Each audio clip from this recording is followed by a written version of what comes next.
live. Ta-da! Good evening, everyone. Yes. By the way, I was just reading an article on Walt Simonson in the Time Variance Authority, and I didn't know that he took the initials from the Tennessee Valley Authority. Was that it? There was a whole little article on the Tennessee. I think it was the Tennessee Valley Authority, whose job it is to bring electricity to the rural areas of Tennessee.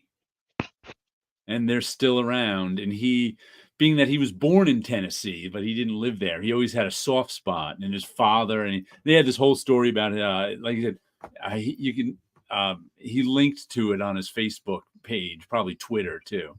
And this whole story about him, the link between the Tennessee Valley Authority and Loki. It was an interesting little piece. So I believe he was the first to draw the time variance. Yeah, he created it. He was the writer too. Oh, was he? Yeah. Okay, he created I thought it in was his a Thor Mark run, Gruenwald. I think. And then I think he created, he said in this little article, it said he created it during his Thor run. And then in his Fantastic Four run, he fleshed it out more. Okay. Because I remember his Fantastic Four. I mean, I remember his Thor run as well. But I remember them being more prominent in the Fantastic Four. I think, as he said in the Thor run, there was only like one guy from the TVA who showed up. And it was just implied that this whole organization existed behind him. But then he actually fleshed out. Yeah, in the Thor run, only the Judge Dredd knockoff, Peace Justice. Yeah, he said it was a tribute to Brian Boland and a few other Judge Dredd people. Because they mentioned another of the peacekeepers is called Peace Mills, for Pat Mills. Okay. Okay. So it's only a throwaway line when Peace Justice is talking about the future Zaniac. But yeah, the Time Variance Authority itself only appears in Fantastic Four, the Mark Gruenwald clones. Good evening, Comic Crack. I saw a little bit of Paolo talking to Comic Crack on, what night was that? Tuesday night? Yeah, Monday night? Mm-hmm. One of those nights. I just Paolo did. I think he did a live with some comics you picked up. Yeah. Which I assume you're going to show off tonight too. a couple of them. Who was that you were talking to before, Terrence? Oh, that's Kyle Andrews. I first met him on Gray Man's channel. Okay. And he used to have his own channel, but he shut it down. And he also shows up in the one of the comic book historians channels. Okay. Because Gray Man, Kyle, and one of the guys from the Facebook group, Bill Field, usually have a show on Wednesdays called Geekly Weekly. And they are what are they? Well, the friends something, but it's an anagram for farts. It's old friends talking something, and it becomes old farts. Nice. And here's the art supply tip of the day. Mm-hmm. I just ordered even more markers because they're on sale at Jerry's Artorama. Have you ever used Jerry's Artorama, Wilson? I bought from them before. At one of the cons, Buzz had gave me like a coupon, and I've ordered from them. I think the last haul of supplies I ordered directly from them, and it was a large order. That's why I haven't made an order in quite some time. Right. I just made a large order last month at Blick, but then I was looking at Jerry's Artorama, and they had I bought a bunch of these earlier in the year. These Artfinity markers. And they're like Copic marker competitors. There's a brush tip on one end. There's a chisel tip that I never, ever, ever use on the other end. And they're alcohol-based markers. And you can also get these refills for them, which are 25 milliliters, as compared to the now, 12 milliliters of the Copic ones. But these are on, I think I bought about 18 of them last time, and then I just bought another 18, I think. But they're on sale, so that these refills were like $2.50. Nice. And like a Copic refill is like $7. So $2.50 is really cheap. And the markers, I think, were $3.19. So I was like, you know what? I may as well stock up on some new and different colors because they're, I bought $100 worth of markers or so. Nice. But for five, what would that be? $5.70 for, and this like refills this like 10 times. So it's like buying 10 marker. No chiseling for me. I do not like the chisel tip. I like the brush tip. I So I got usually use the chisel tip for backgrounds. Like if I have to lay down a large area of color. I find the brush tip easier for that. I like the control of the brush tip for detail stuff. But I tend to use those types of markers for sketch cards, not really Yeah. for anything else. Right. So for a 2.5 by 3.5 size card, the chisel portion lays down enough Right. even space on there for me. Even for all the cards I make, I just like the brush tip better. But I use them a lot for the my Dreams of Things faux comic book covers that I do, which are 11 by 17, so they're pretty big. But yeah, that's my art supply tip of the day. If you want some cool markers and you don't want to spend Copic marker prices, go get some Artfinity markers at Jerry's Artorama. Good stuff. It was weird too. The first, because I had bought these before. Shipping was free because I bought so much stuff. But there was a $5 charge on the shipping because they had to ship flammable items, which I assume is this alcohol-based ink. But I have never seen that before. I have not either. And I've ordered many alcoholic markers. And I just ordered these very same markers and refills earlier in the year, so that must be something new. I would guess so. I imagine these shipping companies somehow are like, hey. So some truck caught on fire somewhere from art supplies, and now they're like, hey. Let's put flammable stickers on those. But yeah, I got new markers coming. Cool. How are they? I forget the term. The color stay fast is the color fastness. So far, they're fine. On my swatches, which I swatched in. Oh, I have to put the date on it. I don't have the date on it. Where's my 2/5/2023? So I think I got them around the same. I'll have to check my receipt, but so far after 10 months, they're fine. Okay. Unlike this Blick Studio Purple, which I think I showed off before, which has faded. It's faded even more. This purple goes to, well, it's not even a purple. It's like a magenta. Right. That purple goes to pink so fast. Let me show you. Let me get a little new swatch. I'm like, I don't use this anywhere I don't want it to fade to pink.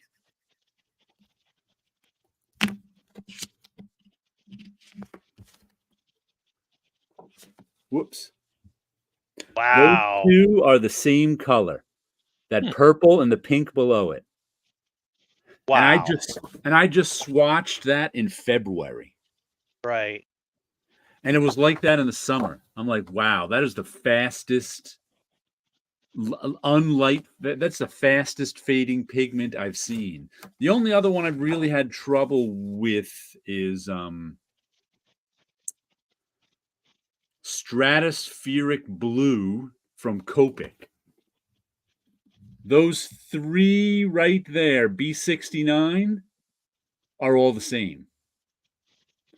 This was made in 2017, though, so it slowly changes from that dark blue to that light purple.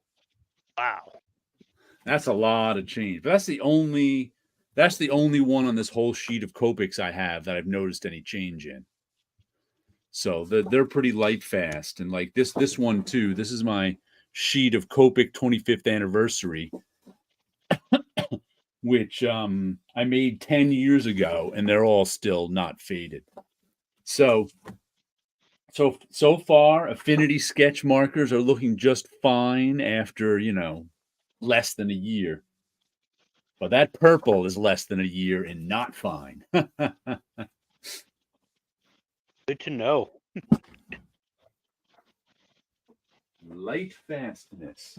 Also, I noticed someone just came out with a new line of ink markers, meaning India inks, like those FW India inks. So the markers have ink in them rather than water-based. I get they have India. They call it all India ink, but I don't know how true that is. Right. Is that But waterproof as well? yes, Once it dries? waterproof ink, which means it's water-based. But which I actually did with. You can buy. What is it? You can buy empty Copic markers and fill. Like this one has got Ultra Draw ink in it. India ink. So it's like you can get a marker, get a Copic marker, fill it up with India ink, and you got an India ink marker. Oh, okay. So that works fine. And it's really, really dark black because it's India ink. Right. So I guess that's what they did. Except they use the colored inks, which I bought a bunch of a couple of years ago now. Was there special anti-flammable box? I actually did buy a box for the markers, but it wasn't anti. See, there's the flammable and inflammable mean the same thing. Right. They got to say anti-flammable. It's like, what? Who swatches the swatchman? I'm late.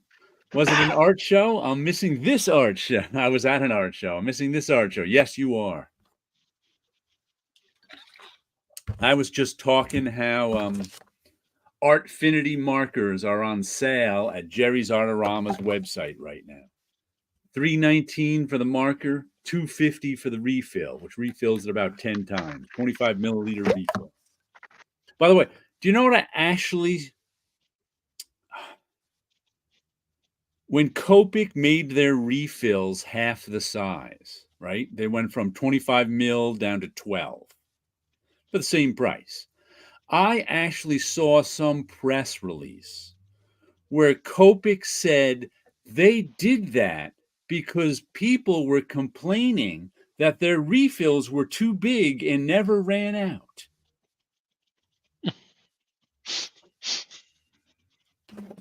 I was like, I don't think that's true.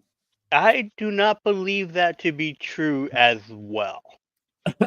I don't think that's something people complain about. Not at all. The ink bottle is too big and I don't get to buy it often enough. I think they made that up. I think that was a corporate decision on the level of the person who doesn't even do artwork. That's that Copic. That's just They heard the customer complaints that the bottles were too big and running out fast enough. I was just like, I would like proof. I would like to know who was this customer. Please send me that letter. I read Someone that is was like, not "What?" understanding something because that did not make any sense. We now make pencils half the size I because would you like to had to call. sharpen them too much. I would like to call bullshit on that. I would like. Alex, I'll Can, take bullshit on that for can, 300. can we call bullshit on press releases? I would like to know. I think we may have to start that. What were Yeah. those markers called again? I want to look them up later. X Infinity? Artfinity. ARTfinity. So instead of infinity, it's Artfinity. They've got sort of a infinity Logo kind of thing, yeah. logo. The Very infinity similar bow to tie. very similar to the Monarch logo. Or a DG logo. Artfinity. Hydrangea Blue B57. Oh, look, it's got a little flammable on the back. There you go. Someone must have saw the logo and decided, oh, these are Hey. actually dangerous. Let's tag an extra tax onto it. Instead, but it has an infinity bow tie. There you go. Thanos should Marvel fans complained about the thick paper quality, so they reduced the paper quality. Yeah, there you go. That's what everybody wanted, to be able to see the art on the other side without turning the page. Right. Yes, these are just too slick. I need the ink to bleed through to the other side. The ink was not coming off on my fingers. That was my favorite part of reading a comic. Is at the end, the ink all came apart about my fingers. How do I know I'm touching a real comic unless the ink comes apart in my hands? Mm-hmm. Also, it's not yellowing fast enough. There you go. Mm-hmm. Is it even a comic if it doesn't age while you're holding it? Mm-hmm. I might as well go digital. If everybody can keep them in mint condition, there's no reason for me to CGC mine. Yeah, exactly. Every comic's a 9.8. It's we can't have that. No. So we should start trying to sell 9.6s as rarer than 9.8s. There you go. Yep. Whoops. A coffee ring on my comic. Now it has to be downgraded so it can go up in value. That's Neil Adams' coffee ring, mister. That makes it extra. There you go. Yeah. We dug up Neil Adams' corpse. We ground it into coffee and made rings. Oh man! Now we're just getting dark. Mm-hmm. By the way, I saw the news this week that DC will now be printing manga-sized versions of its best graphic novels. Like, hasn't Marvel been doing that for a couple of years now? Maybe. No. They've been printing their masterworks at that size. Slightly larger, and besides, they're missing the point. The point of that size is that it's supposed to be cheap, so they're selling it in hardcover. No, Marvel's are soft cover. Are they? Yeah, the masterworks are, at least. But DC is selling them, I think, for $10. I have not seen that announcement, but this was a heavy work week. I didn't even get to sneak out to buy my comics until I think Thursday. And I recorded the first half of my video. I'm going to go get comics. Never bothered recording the second half of it. I came back and just started working again. I haven't even the only time I looked at the comics were today because I remembered, oh, let me put the code in so I could get the digital copy of it. I think they showed Watchmen and Hush, and there are a few others I can't, but the usual suspects. Mm-hmm. But I was like a shrunken version of Watchmen, not for me. No, not at all. Unfortunately, the text becomes too small when it's with the manga books. At least they're designed to be that size from the beginning, and they only have maybe 3 or 4 panels per page, and the text is a good size. they're just reformatting to reformat. Speaking of the text being too small, I picked up Faceless and the Family, a Matt Lesniewski book, who I think I first saw on Twitter or something. He does these a couple of years ago. He does these real weird sort of. He's got a weird drawing style, where it's detailed but weirdly strange. And it turns out this was actually wasn't Kickstarter. It was Loop. What does it say here? Zoop. Faceless and the Family was originally released as a crowdfunded collection on Zoop. And it says, what's the difference between that release and this one? Why bring it to Oni Press?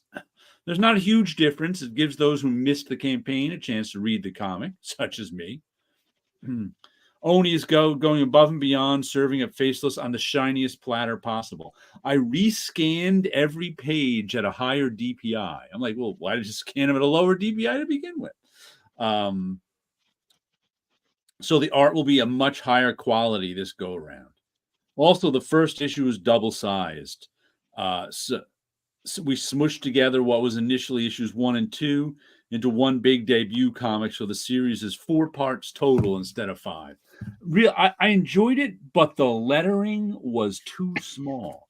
And I overall, it's like there's sort of a lot of. Let me go big so I can show you. There's a lot of little noodling in the art. Yeah, this is his style.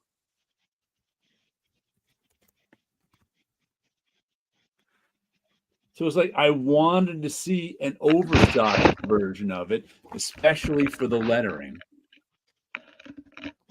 There's a nice double page. And there's the lettering there. It was like I said, it was a good comic marred by too small lettering. And I actually, do you remember these, Wilson?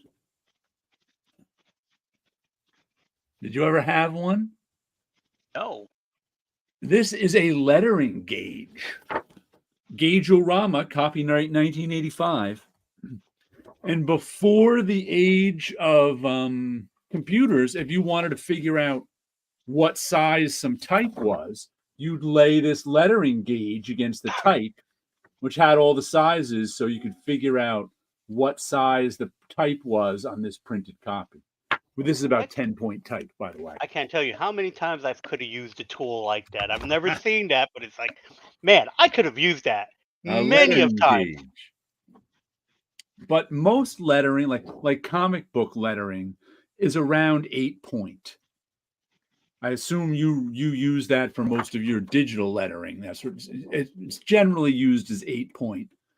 Yeah, it depends on the font. And right. It depends on the font. Some fonts can be bigger than others. Right, and it depends on the project, because like something like many projects I do is really for Nickelodeon, so they have their own, like, you have to use this font at this size. Yeah, I imagine they go even bigger, like Nickelodeon. Yeah, they do. But 8 is usually the smallest point size. You like here a typical paperback is 10-point. So you can imagine 6-point is pretty small. And I actually dropped this on. I made a printout of Hulk 168. I'll show that in a while. But I actually have Hulk 168 out. And that lettering, like that hand lettering, is about 8-point. So like old school comic hand lettering is around 8-point. Once you get down to 7-point, because it's a little harder to read, 6-point is just way too small.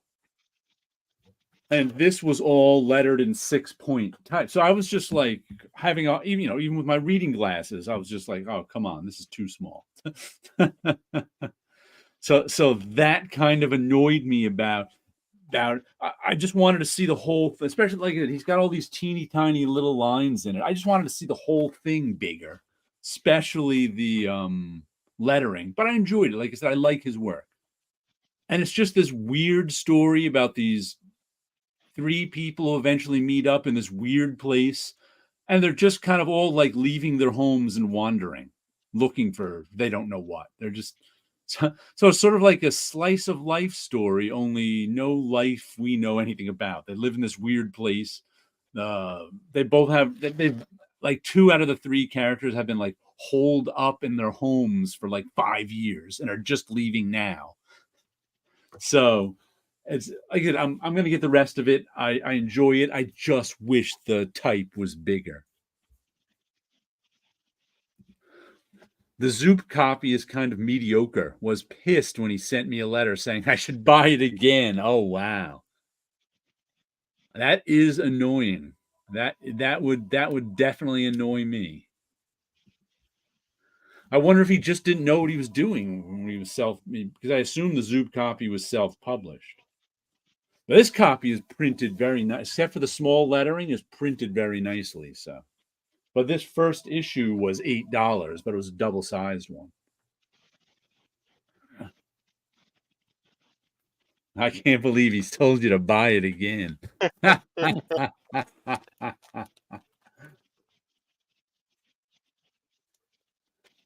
But this like Hulk one, for anybody who watches my weekly videos, I usually have 2 comics from my collection that sit on the top of my printer all week, just so I can pull 2 old comics out, usually an indie one and a Marvel or DC one, just so I can pull a couple of copies out of my collection and look at the covers. You know, they're just my printer is right over there, and usually the cover's down on it. So I just put 2 comics on top of it that I can look at all week. I find that fun. And one of this week's cover was Hulk 168, which I always loved it. This one was a little before my time, so it was a back issue to me. I think I read it in one of the Hulk Treasury editions. And I always loved this Herb Trimpe cover with the Harpy blasting the Hulk. And occasionally I just like to scan in covers and print them out big too. Because I got the scanner, I got the printer, I got cheap ink and fairly cheap paper. So I'm like, you know what? Why not just scan something in and print it out? So I scanned it in. Oh, there's the good side. As you can see, I don't know if you can tell. You can tell sort of by the brightness of the lead lettering on the Hulk. And this is also what double-sided matte paper. So it's so like as this side was printing out, this is like the raw scan. I was like, ooh, I need to color correct that. So I was like, this is the color corrected side. The blacks are denser, the colors are brighter, and look at how dull these big black areas are. I don't know if that comes across on screen or not, but it does. Yeah, they're much darker on that. So like this side was still even printing out. And I was like, ooh, I got to color correct. Like, it wasn't even out because it takes a good 5 minutes to print at this high quality. So, like, as it's printing out, I'm like, ooh, I got to color correct that. So it's like a third of it was out of the printer, and I'm color correcting it already. Like, I just occasionally like to do that, print out big versions of my. Usually, I'll clean them up too, but this one I just didn't even bother. There's all the stresses and stuff on the spine. Maybe someday I'll clean it up, but not that day. Right. I sometimes do that when I find really good scans on the internet of covers. Yeah. It's like, oh, I want to recolor that. And so like I have a folder just full of high res scans of art that it's like I'll revisit it someday, and sometimes I do. I'll color it and toss it up. But it's like there are days where it's like just to have a folder of tons of stuff. Yeah. I wish I had saved more like Xeroxes and stuff from my days in Marvel. But of course, if I did, I'd be overwhelmed in paper. Yeah. But it was like 10 years ago, I scanned in like all the Xerox art that I have from Marvel and scanned in all of my friend Ed's Xerox art that he had of Marvel. So I've got like an archive of that. I actually someday want to build like an online archive of all that stuff. Right. Just so people can go get it. If they, like you said, you want to recolor something, maybe it's there. Yeah, again, I do have at least, I would say, conservatively 5 boxes of Xerox, 5 FedEx boxes of Xerox artwork stuff that I enjoyed, and some are full books, other are just covers or various things that I've gathered over the years when I was at Marvel. Yeah, like recently, Bunch just posted he has a bunch of stuff that he's trying to scan it. I saw that too. He mentioned something about he sent his autographed pictures out to be scanned. I was like, didn't know okay. Because he used to bring stuff up to my house like in the summertime whenever I had my barbecue, but he hasn't been able to make it up here in 5 years or so. So I guess he was sending some stuff out. Oh, okay. As I would scan all that stuff in for him, no problem. So what did you get this week, Paulo? Oh, I bought a few things, a few Portuguese authors, and I got my hands on Sons of El Topo by Alejandro Jodorowsky and Jose Ladron. Let's get you solo so you can show it. Oh, yeah. So the three volumes were at 45 euros. Okay. All three. Paying $50 for 3 comics is considered a bargain. But then again, they are oversized in hardcover. And this is a sequel to Jodorowsky's movies, El Topo and Santa Sangre. Okay. So, this was supposed to be a movie, but it couldn't get. It was stuck in development hell for decades, and finally decided, let me just make a comic out of it. So it's weird, huh? And in many it doesn't look like Ladron in most places, unless you're really looking.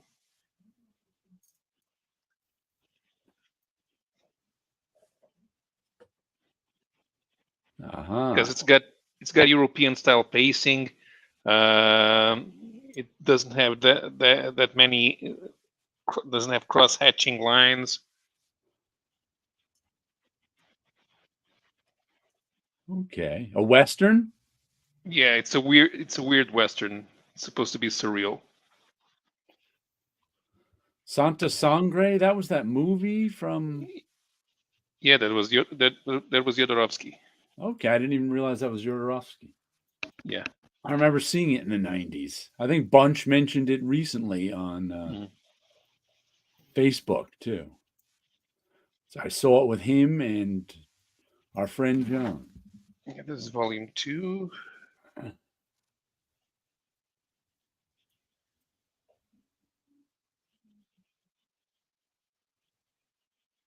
That's the thing. If you know Ladron from his Marvel and DC work, you're going to find this weird. But was he the guy who did Cable? Yes. Yeah. I colored some of those pages. And he did the Spider Boy 2099. Yeah. issue amalgam book. Mm-hmm. During the time at Marvel, he was very Kirby-ish. Yeah. Definitely doesn't look Kirby-ish. Mm-hmm. But the energy, whenever he does fire, you can tell that the energy effects are still sort of Kirby-ish. A little bit, yeah. You notice. Where's he from? Ladron is from Mexico. Yeah, before he did this, he did a couple of things for Jodorowsky as well in the Incal universe, but he had mostly been doing Hip Flask. Oh, he did Hip Flask with Richard Starkings? Yeah, and this is volume 3. Show us some volume 3. Mm-hmm. Okay, let's see.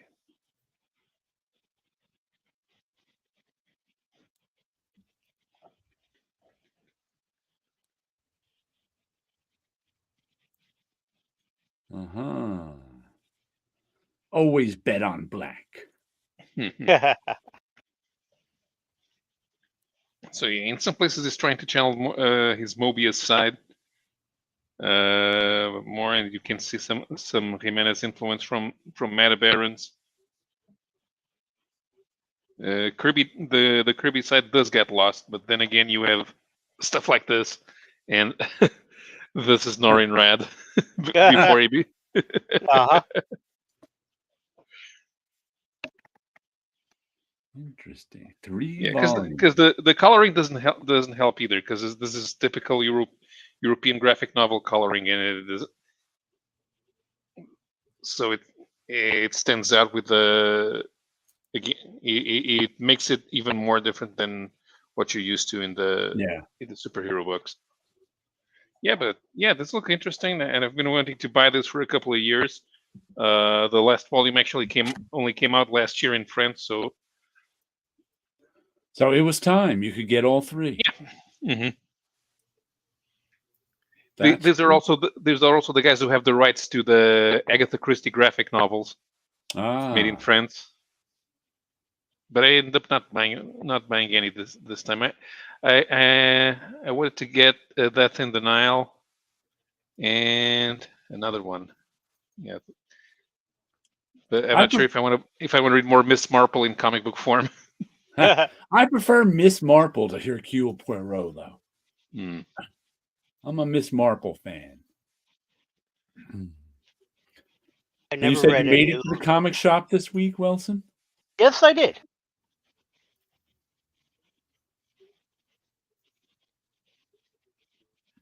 What did he get? So I picked up a couple of books, not too many this week, so no particular order. Anything? So we have, anything like anything off the shelf?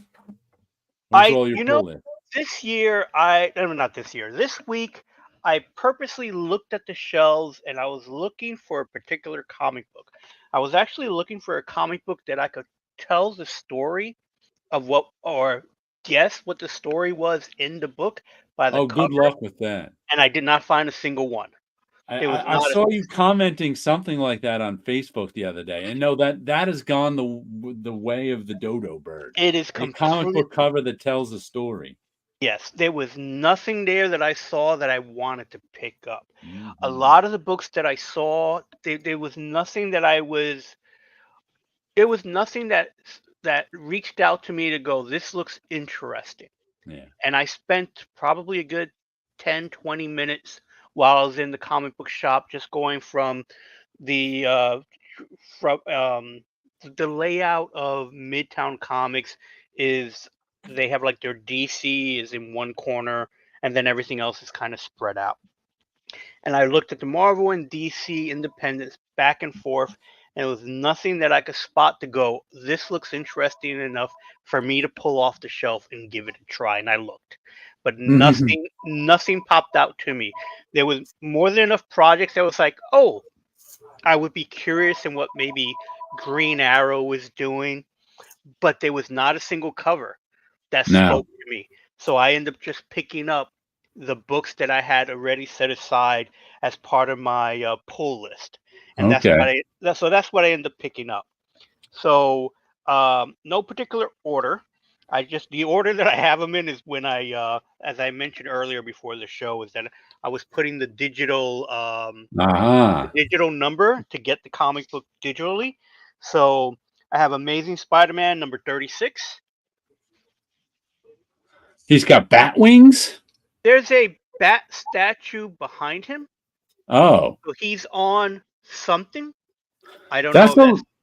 That's a little owlfish right there. What's that back statue doing to him? I do not know. It has its mouth open though, so it's celebrating something. But again, this tells me absolutely nothing. Is he on top of a building? Is he on top of a statue in a cemetery? I know nothing of this. And I bet you the story has nothing to do with it.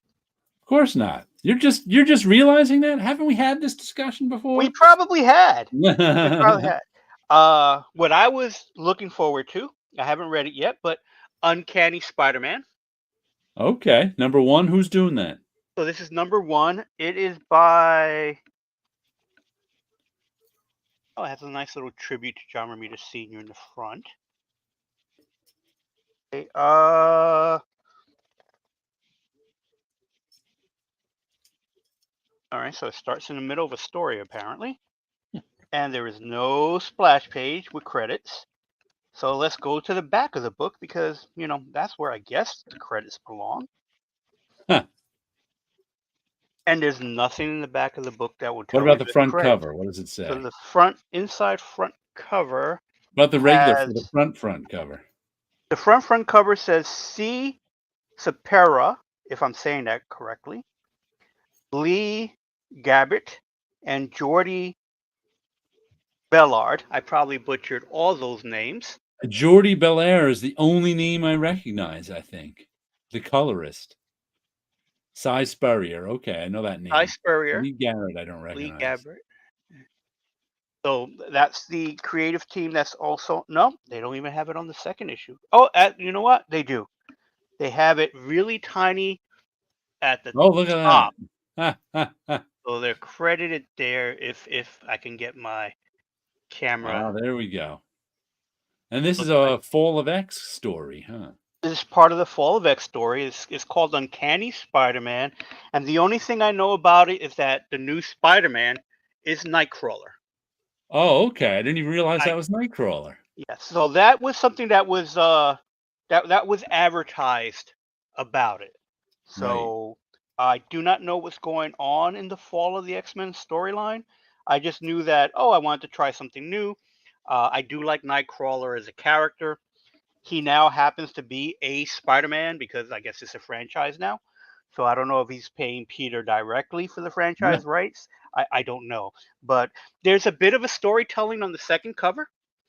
Okay. He's fighting the Rhino, which is a longtime Spider-Man villain. That cover is by Tony Daniel. I recognize that. I've got a Tony Daniel comic in my. So I believe that's Tony's signature. All right. Or at least it looks like Tony's signature to me. So this one. Does not have forgot the hour still hasn't changed over. Good evening there all. Paulo wasn't fooled. Lee Gabbert used to work for Valiant 5-10 years ago. Okay. Oh, okay. So this is what the credit page looks like for issue 2. Oh. So I guess it's going to give you a story dump for what's going on in the X-Men, I'm going to imagine. All right. And then here's the credits pages for that. With that punk rock design, man. It's all black and white. That's right. Now, random ink lines everywhere. Did they credit who did that? Let's see. Doesn't look like they credit the designer. Corporate. Oh, no. Oh, wait. Here we go. Tom Mueller. Right. And Jay Baldwin. Do not know them. Nope. They got in as much punk rock as they could. That's right. It's all punk. And yes, Tony Daniel did do that cover. So I'm looking forward to it. I like Nightcrawler as a character. Mm-hmm. And I am curious on why he's now in a Spider-Man costume, other than, to make more toys. Get me cover pictures of Spider-Man. That cover tells me nothing. And as we continue the franchise, we now have a Spider-Boy. Aha.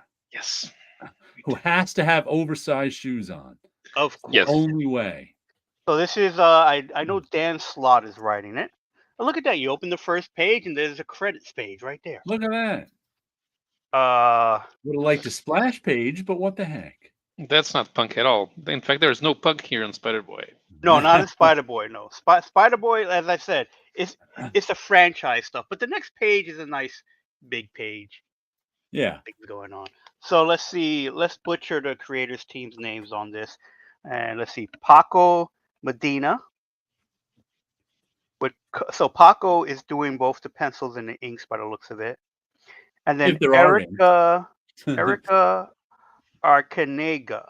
I know I'm saying that wrong, but here's the proof that I can't read. And Ty Templeton is doing. I guess there's a secondary story, and colored by D. Cunfee. They need to bring back the spider buggy, and have the spider boy underage drive it. That's right. I do have a spider buggy toy that came with Miles Morales. And then the last book that I picked up is issue 5 of Godzilla Here Be Dragons. Here be dragons. Cool cover. Godzilla grinning at you. Grinning at you. It looks like it's a conquistador. So there's storytelling there. And he's on gold. So he might have been trying to steal Godzilla's gold. Yeah, because the dragons have gold. Yeah. Including Godzilla. Exactly. Maybe that's Godzilla's Jewish cousin. And that's my haul for this week from the comic book shop of comic books. But that's a cover that tells me something. At least there's something there. You know. I actually I only had 4 comics on my pull list this week, so I found a couple on the shelf to try out, including one that came out last week, which was Tony Daniel's Edenwood. I saw this last week and was but I already had like 9 or 10 comics last week, so I didn't pick this up. I flipped through, because I had read Nocterra by Scott Snyder and Tony Daniel, which was okay. It was a B, so I wasn't that anxious to get more Tony Daniel written by himself. But this surprised me. I really enjoyed it. By the way, featuring a scene not even like that inside. Matter of fact, I'm not 100% sure who these characters are. But this is, I think this is cover B. So who did this? I don't think it was Tony. This is Mahmoud Asrar and Matt Wilson. I just picked the one I liked. But actually, a lot of ground was covered in this first issue. Because it started out, the concept of Edenwood is that, I guess it takes place sort of in our world, except that there's this place called Edenwood, this forest that's in the middle of, where is it? I think they have a map at the end. There's Milwaukee and Minneapolis. And there's Edenwood, which is this wooded area that's growing. And there's like demons in the wooded area who are fighting a war against whoever comes into their area. And they mentioned something about like the rest of the world that has, a lot of it has been taken over by this Edenwood. So though ours only takes place in this little area, I guess it's taken over a lot of the rest of the world. And it Williams Bay, Wisconsin, 1 mile from the Edenwood border. It starts out with this group of, 1, 2, 3, 4, 5. They're teenagers. I don't know how old they're actually supposed to be, but they're teenagers. So they're going kind of to this little island that's on the edge of the woods, just because that's where they always went. And even though the Edenwood's getting closer now, and they're like, what the hell are we going to do? And this one girl meets her boyfriend. Where is he? He's like in the woods. There he is. He's the roguish looking fellow there with the flower. He's like living sort of near the edge of the woods looking for her dog or something. I don't know. And then all of a sudden the woods expands while they're there, and everyone and he loses her. What's her name? Adeli, I guess. Adelai. So there's the sort of hero of the story, I guess. looking for his good. It's like this whole group of kids just gets swallowed up by Edenwood. And then this guy looking for her gets swallowed up by Edenwood too. So that's in the first 10 or so pages. And this guy who, the boyfriend who was swallowed up by Edenwood meets this demon hunter guy. He's like, grr, I'm the demon hunter. Grr, grr, I hunt these demons. Grr. And there's also, I guess these are human armies who someone called the Witch has sent in there to fight the demons, but they're not doing too well. And then this guy's like, huh, human armies? Then all of a sudden it cuts to 3 years later. We're like, oh, time has passed. And now the demon hunter he found died. So he sort of took over the demon hunter's identity, and he's still looking for his girlfriend. So that's the base. Then some other things happen, but that's the basic story. But it was well done, I got to say. I enjoyed. I think it was better than Noxterra. So I got to say, I enjoyed this Tony S. Daniels written and drawn comic more than I enjoyed the Scott Snyder and Tony S. Daniel. Scott Snyder written and Tony S. Daniel drawn comic, which was, like I said, it was a solid B, but this was a good first issue, I have to say. Let's see who else is on the team. Story and art, Tony S. Daniel. Colors, J. David Ramos. Hey, and a cousin of Wilson's. Letters by Nathan Kempf. And Kel Simmons is the editor. Special thanks, Anna. Wonder who Anna is. But a good first issue, I got to say. I liked it.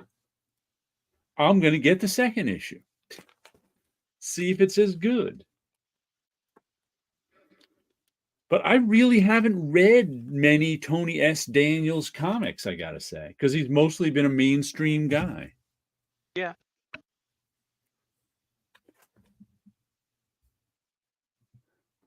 What's going on here? Spider Dog is coming. Spider Dog exists. Does Spider Dog piss on any ceiling?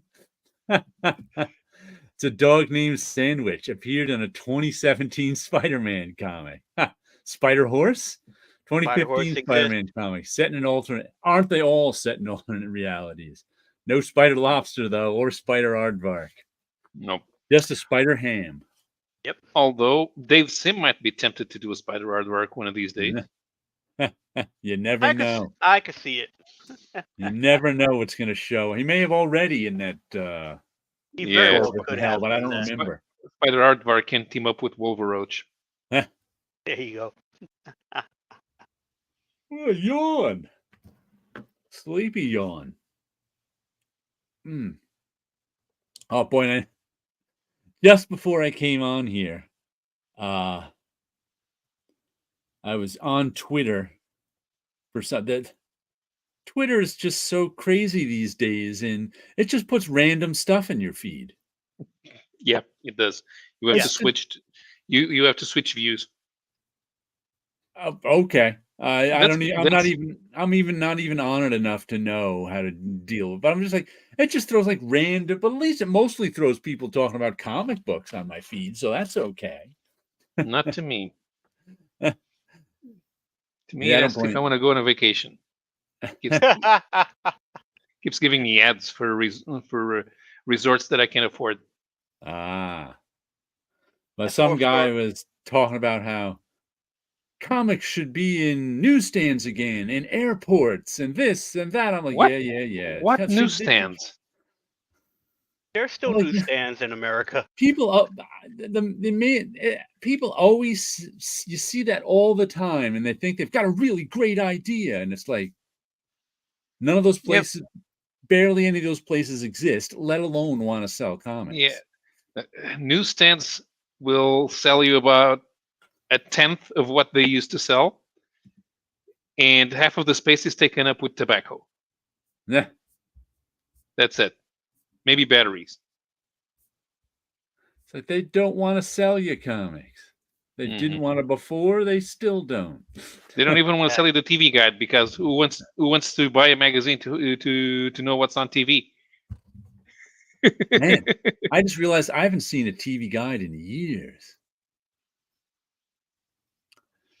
They got it. There got to be some. Have the Matthew Perry special editions of everything come out this week? I was just in the supermarket today, and I didn't look anywhere in the magazines. Because usually when somebody like a celebrity of his stature dies, all of a sudden you see the special People magazine issue, the special TV Guide issue, the special everything issue of Matthew Perry and Friends. Well, I haven't seen that. All I've seen is like on many of my feeds, various episodes of Friends, clips. Oh, tons and tons. Clips. I did see one T-shirt on eBay rushed out, a Matthew Perry memorial T-shirt. Like Really? that, the next day I saw one of those on eBay. I was like, "Whoa, moving fast." Yep. When Friends was on TV here, people asked me why I wasn't watching it. I thought, hey, did you watch the latest episode of Friends? No, I don't watch Friends. It sucks. No, it doesn't suck. It's the best sitcom ever. No, it isn't. For starters, it's not British, so it can't be the best sitcom ever. No newsstands anywhere near Sleepy. Bookstores and airports sell smart water. Yeah. They do. The bookstore in Penn Station that has like 12 best-selling books in it, and that's about it. Bookstores and airports also sell you overpriced peanuts, even though you're getting peanuts for free inside the plane. Yeah, but you don't know that. You're hungry outside.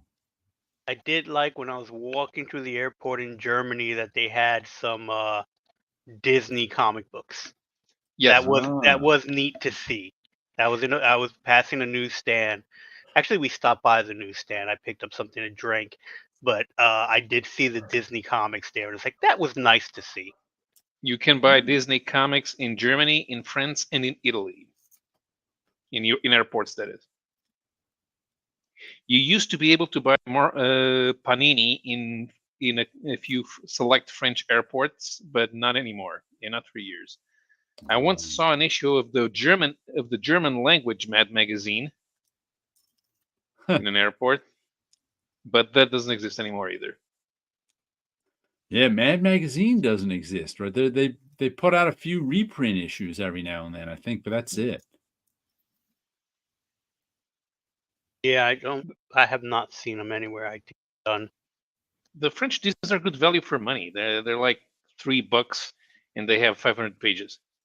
Wow. Super Picsou Géant. So you can just buy one going on the airplane and dump it when you're leaving. Yeah. Man, I was just watching, I don't know where I saw it, TikTok, Instagram, wherever, but it was about the life of a Japanese corporate drone or something like that, they call them. Was there a Portuguese language Mad magazine in the past? No. Wait, there was, but only in Brazil. A few issues did get here. They had some original material. How was Seinfeld received in Portugal, Friar? Everybody loved it. Everybody loved it, even though it was on at 2 a.m. Wow. It was a show. It was a show that everyone wanted to. It was the best scene, the most seen show on 2 a.m. But nobody actually watched it at 2 a.m. We all had to record it. So in this corporate, they call themselves ironically corporate slaves or something like that, because they have to. And this girl's like 25 and fresh. So when you're in Japan and you're young, you have to prove yourself to the company by working long days.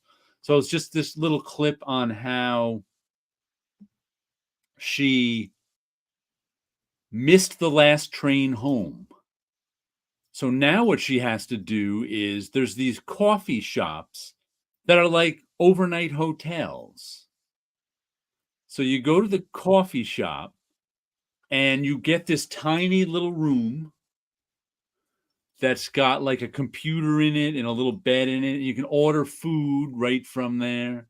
And they showed her ordering food, and then maybe did a little more work. She was eating a ton. She was just eating a ton of stuff. But one of the things she did too was the coffee shop has like a manga library.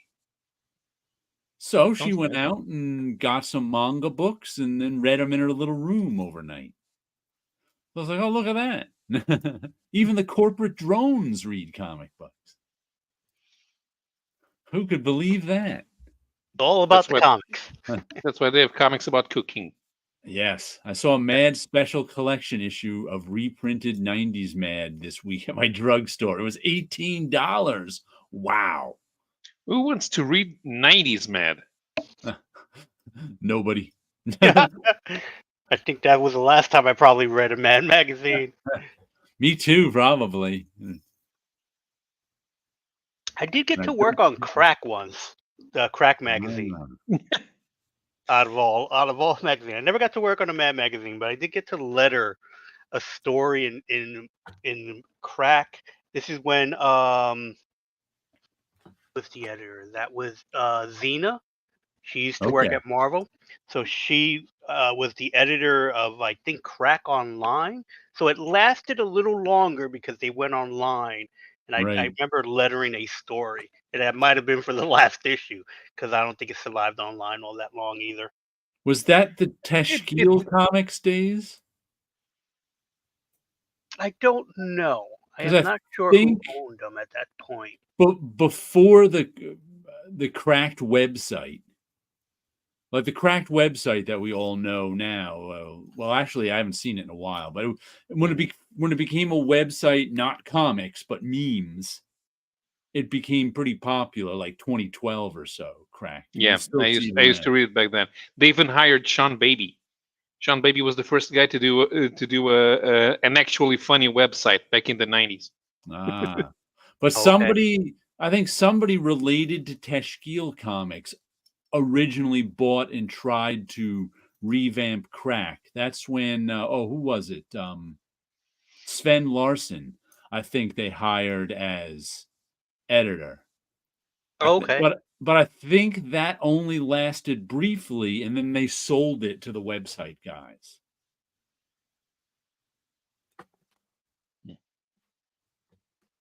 I don't know. The good thing about Cracked was lots of John Severin. That was Mort Todd, I think, who hired him. Mort Todd became like the wunderkind editor of Cracked when he was like 21 years old in the early 80s or something like that. And he hired like John Severin, Steve Ditko, anybody he could.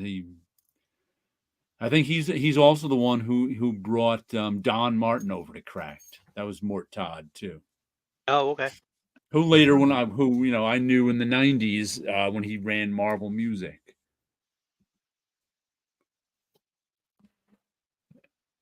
For a couple of years. I do remember Marvel Music. Right. They didn't put out a ton of stuff. No. The Prince comic was published here. So was the Rolling Stones one. Mm-hmm. The Rolling Stones kept... It was never returned, so it stayed in the same newsstands for months on end. Yes, there was a Marvel Music in the early to mid 90s that Mort Todd was hired to be editor of. The last edition of Alex Cooper was published here, but only after it had been reprinted at Dark Horse. So, matter of fact, I still have some Marvel Music paper, for the original art, and I think they got a few things out, and they were supposed to be working with the musicians, kind of. Or Mort was the whole department. It was Mort, and there was another person. There was Carl Bowlers, I think, was his assistant for a while. Right, but there was somebody else that was supposed to be the liaison person with music Oh, people. not music albums. No, not an album. Comics. No, it wasn't. It was comic books based on stars and stuff like that. So there was I think Garth Brooks. There was a pair of other country singers, and I can't remember their names right off the top of my head. I think Neil Gaiman did some work for him. There's some Neil Gaiman did the Alice Cooper comic with Michael Zulli. Michael Zulli, Right, The Last Temptation of Alex Cooper. Mm-hmm. Yeah. The funny thing, the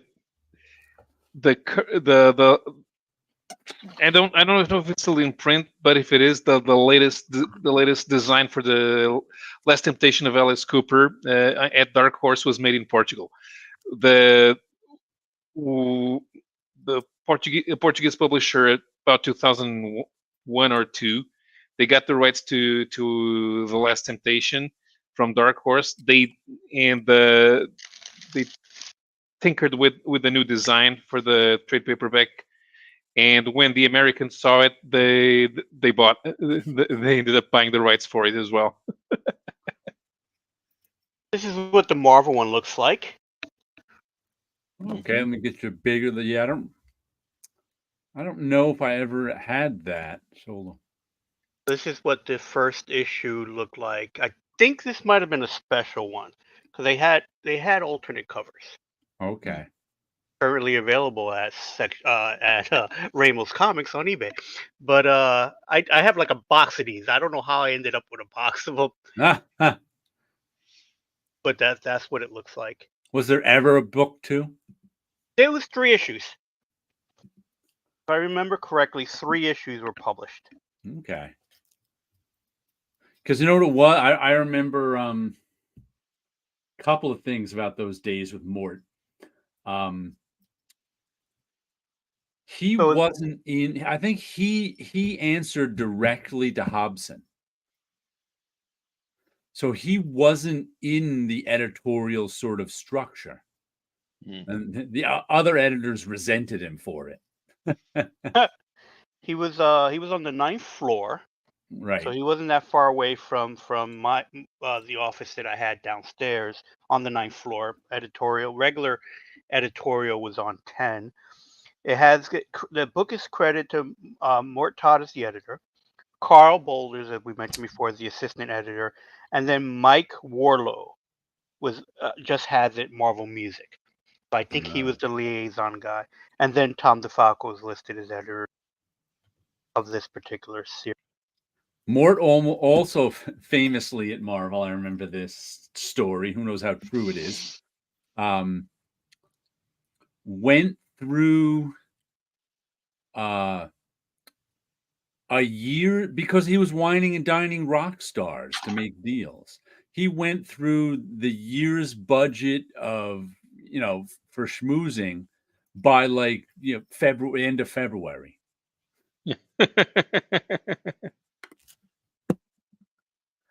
Because he wasn't taking comic book artists out for lunch. He was taking rock stars out to the bar. Yeah.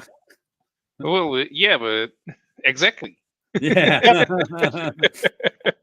What were they expecting? But this was during a time where Marvel had the president of Marvel had a corporate jet. Yeah. And the story goes that he would be on the jet and decide, let's go pick up some music. They would land the jet and he would buy jukeboxes. That's what he collected. I don't remember that story. That's pretty funny. Yeah, so he would buy. So he wouldn't buy a record collection. He would buy antique jukeboxes because that's what he collected. And it's like, all right, but apparently that was on the corporate jet.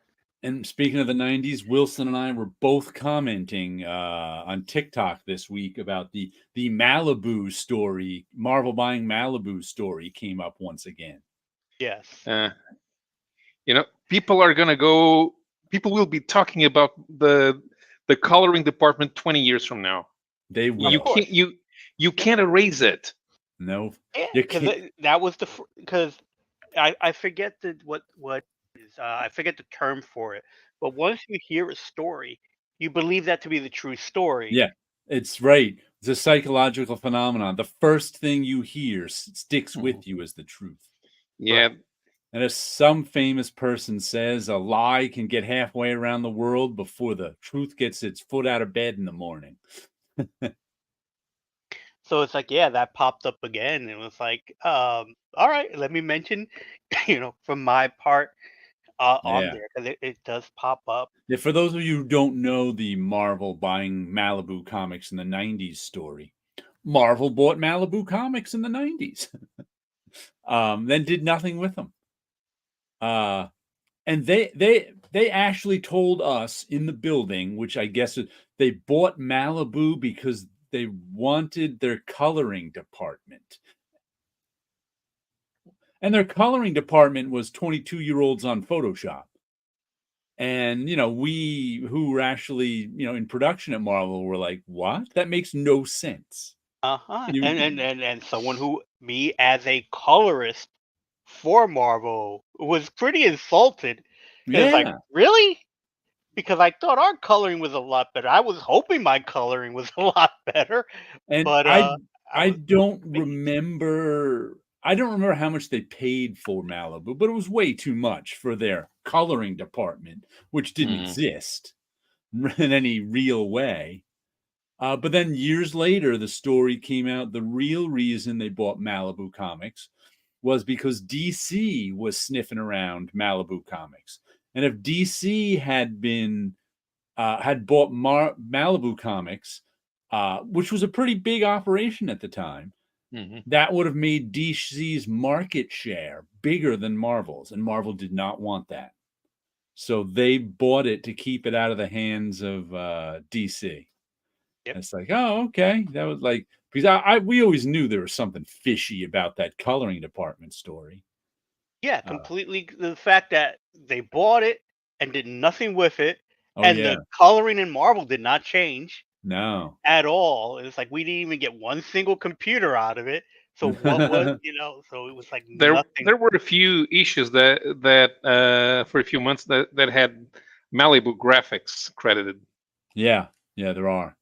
They did you, and also like the Malibu guys, from what I could read in their comics, were all excited about being bought by Marvel Comics. They thought this was a great opportunity for them. But me and the Marvel bullpen was like, no, nobody at Marvel cared about Malibu Comics. So eventually it just kind of withered on the vine because nobody in the building cared about them. And it turned out even the people who bought them didn't care. Even the whosever idea it was to buy them didn't care about them. Mhm. Yep. They had no And plans. There were never any plans to integrate Malibu into Marvel. no plans at all. They sent the artwork over to me, and it's like, all right, what do I do with this? It's Yeah. like, can I return it? It's like, well, there are contracts involved on who gets what artwork. And so that artwork was end up shipped off into a warehouse somewhere, never to be seen. Yeah. The Malibu Comics were the only ones with any plans. Mhm. Yeah, I don't even. Who was the editor in chief of Malibu? I don't even Len know. Straczewski, or was he a writer? I There was Tom I don't Mason, I think was the names. I forget the other guy's name. There was a couple of guys that kind of ran it. Mhm. Yeah, actually, so Tom Mason. There's a couple of Malibu Facebook groups, and Tom Mason once showed up on one, and I signposted the real reason why Marvel bought Malibu, yeah.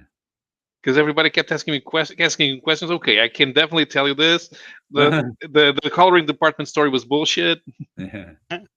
Uh-huh. It amazes me Marvel never brought back those Malibu characters these days in every nook of nostalgia. I just think that they never cared about Malibu, and they Yeah, still don't. Their yeah. The corporate culture is to not care about Malibu. No, not at all. I think that what they said Uh, about the royalty contracts, the royalties on the contract was true. yeah, Because then you have to get to a certain threshold to even justify paying them. But in any case, since Marvel doesn't want to pay royalties nowadays, when it's in the contract, they right. wouldn't. They don't Why even want to bother? go near that. Yeah. Why should Marvel bother publishing characters that they own 97% of the rights of when they can publish a character they own 100% of the rights of. Mhm. That's the thinking. Exactly. And That's- with contracts, they don't care about the contracts. Yeah. So they won't even even bother. Well, wasn't there was a big hubbub of I don't know how many years ago when Disney bought I can't remember what Disney bought. But they were like it had something to do with actual book authors. And they were like, nah, it's like we bought this company. We're not buying their contracts though. We didn't because there were authors who all of a sudden weren't getting their royalties.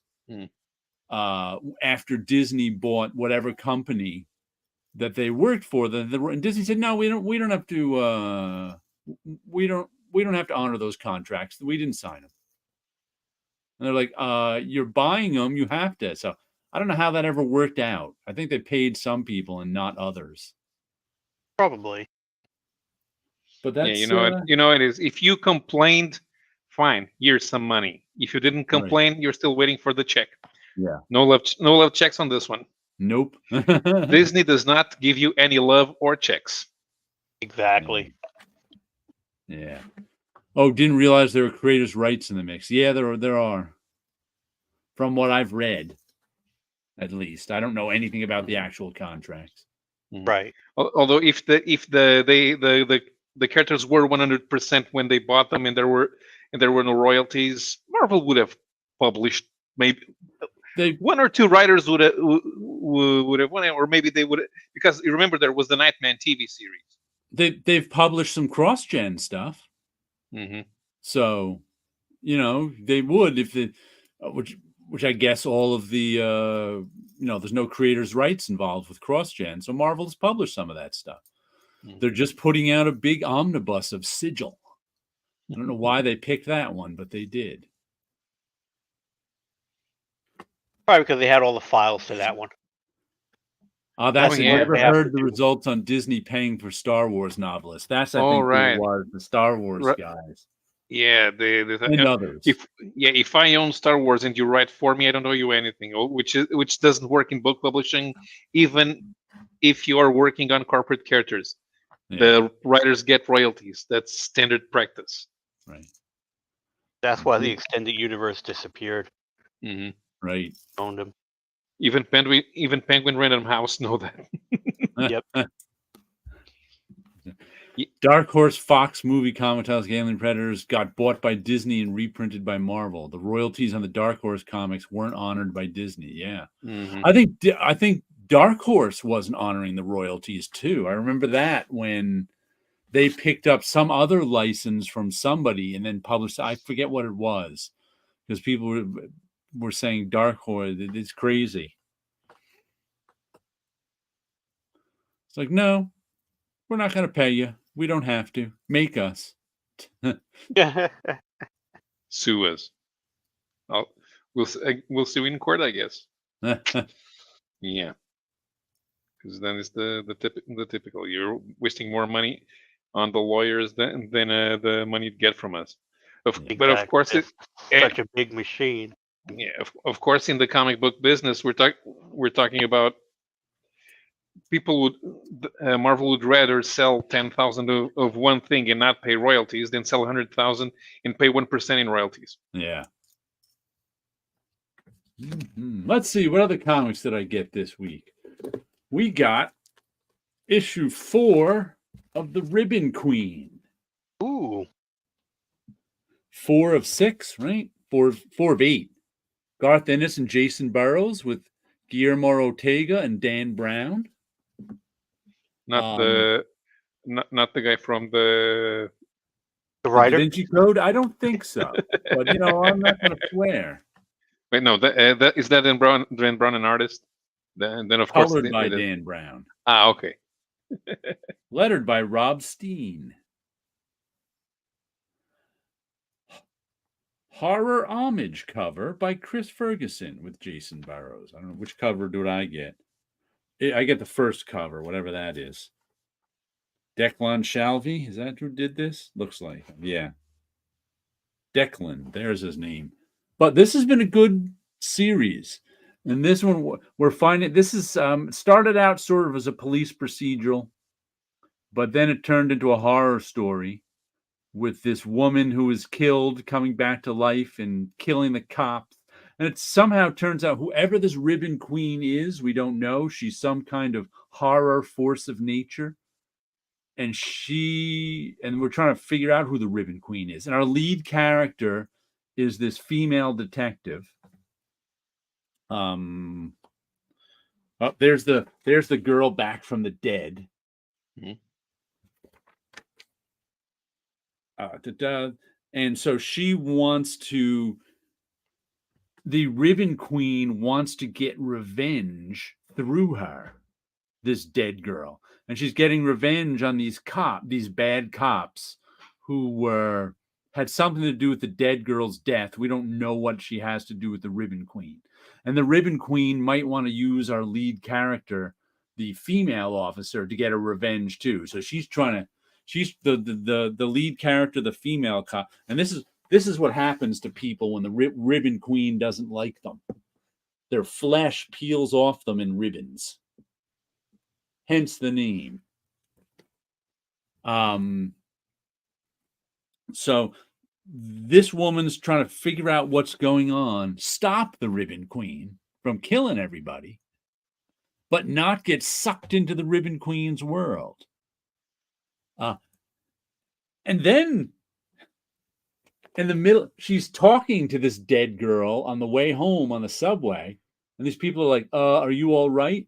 And it turns out this dead girl is, even though everybody was seeing her, this whole issue is a ghost that I guess only certain people can see. So it's been an interesting series. So I've been enjoying this, Garth Ennis, Jason Burrows joint. Garth Ennis, Jason Burrows joint. AWA. Which has some good covers. I just was noticing the covers of Rumpus Room and Not All Robots. Got some nice covers on there.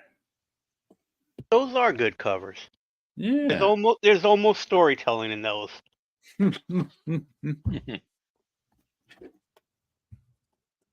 Yeah. Actually, one of the comics that not always, but often has storytelling covers is Usagi Yojimbo. That might be one of the last ones that he does story. Not like I said, not always these days, but sometimes. Sending me work on Friday night. Who would do that? After 7:00 too. Jeez. It's a bad idea. Yeah.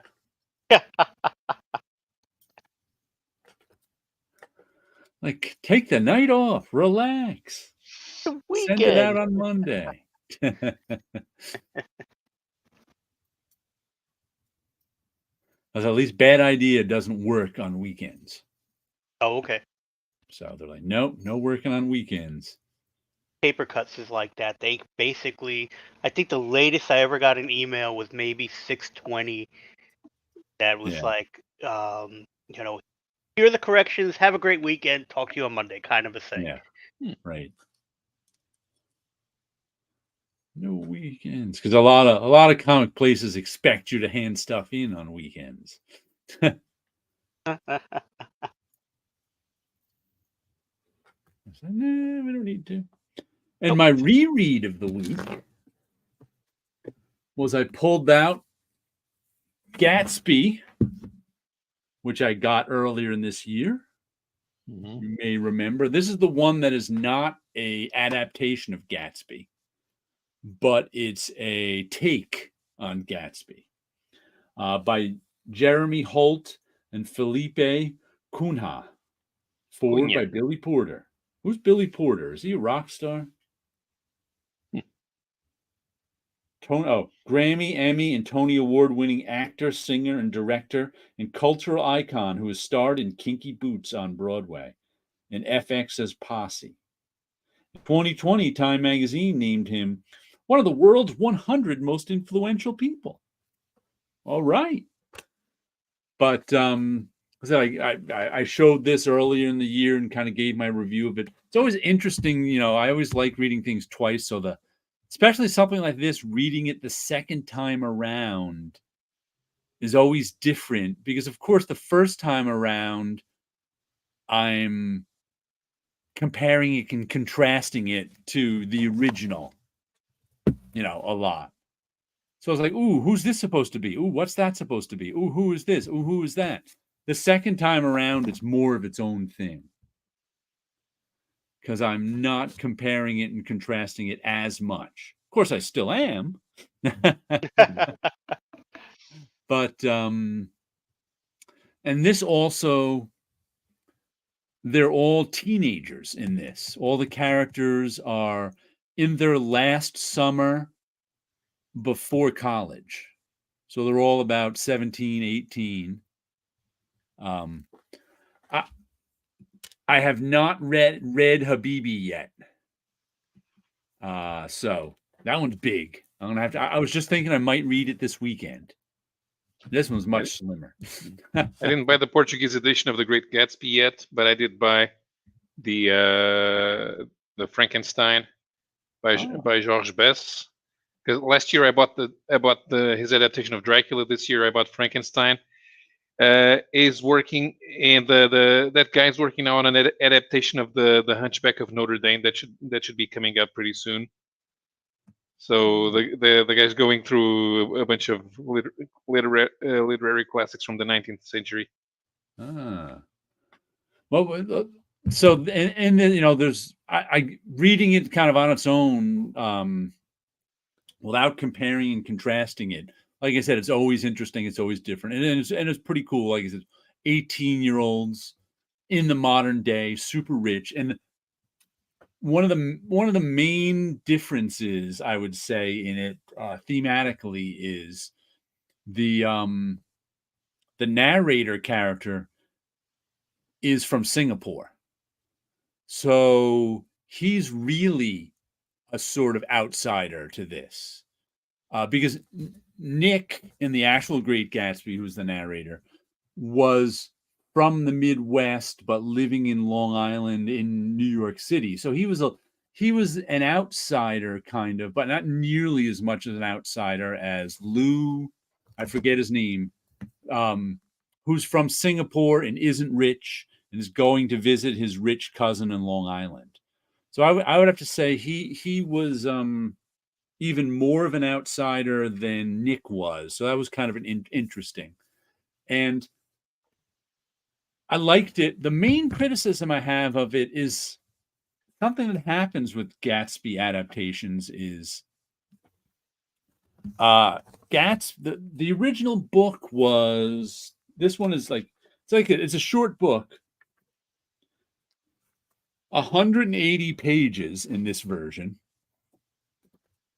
180 pages, 9 chapters, and the last chapter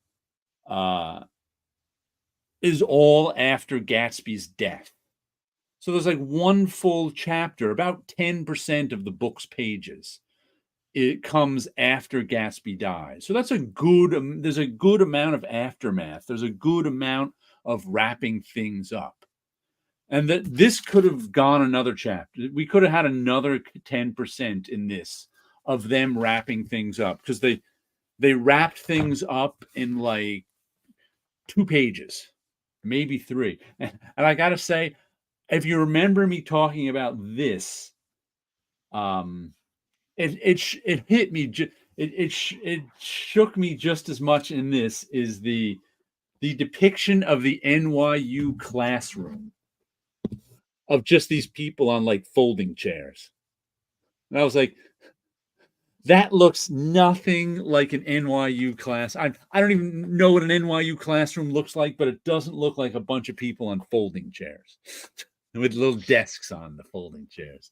And there's like all the other, elaborate, rich stuff drawing really brought me into the world. And it really took me, like, all these elaborate houses and elaborate car interiors.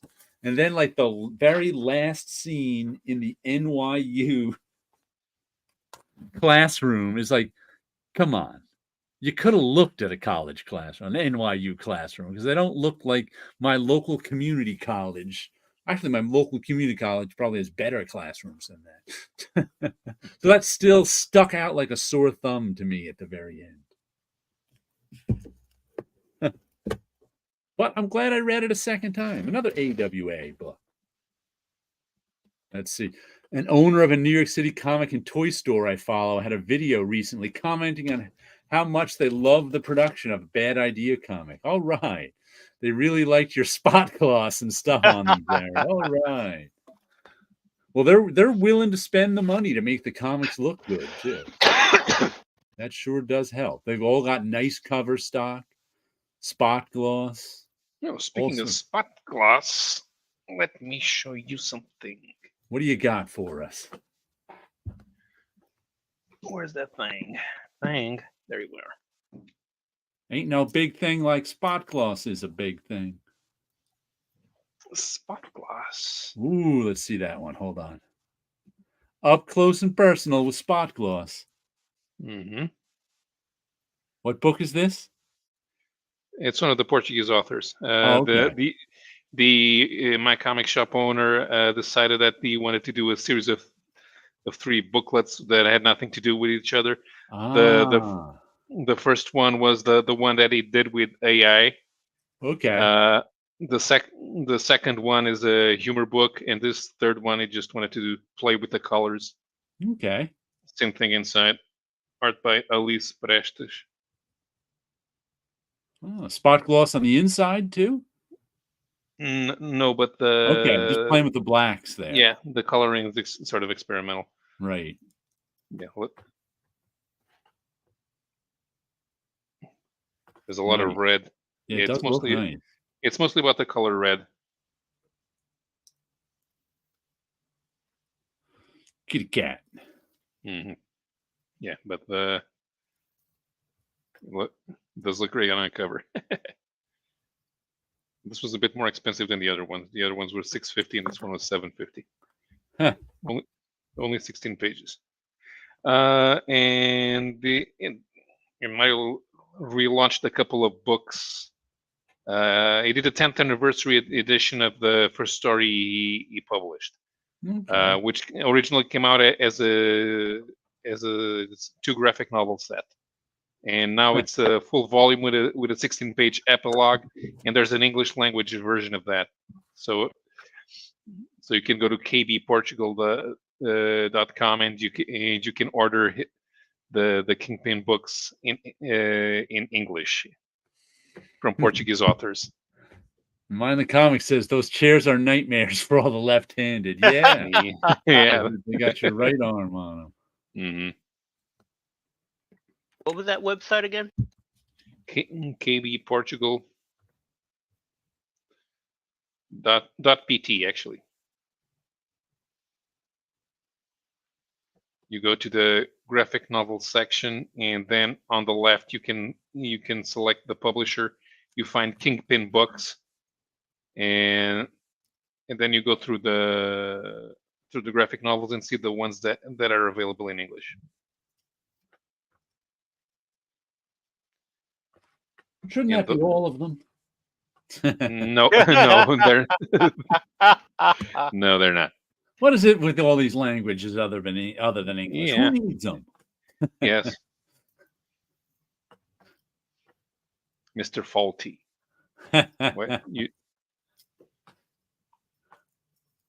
All the best sitcoms are in English, so. And Manuel the waiter. And let's see, I got the new issue of Usagi Yojimbo. Mm-hmm.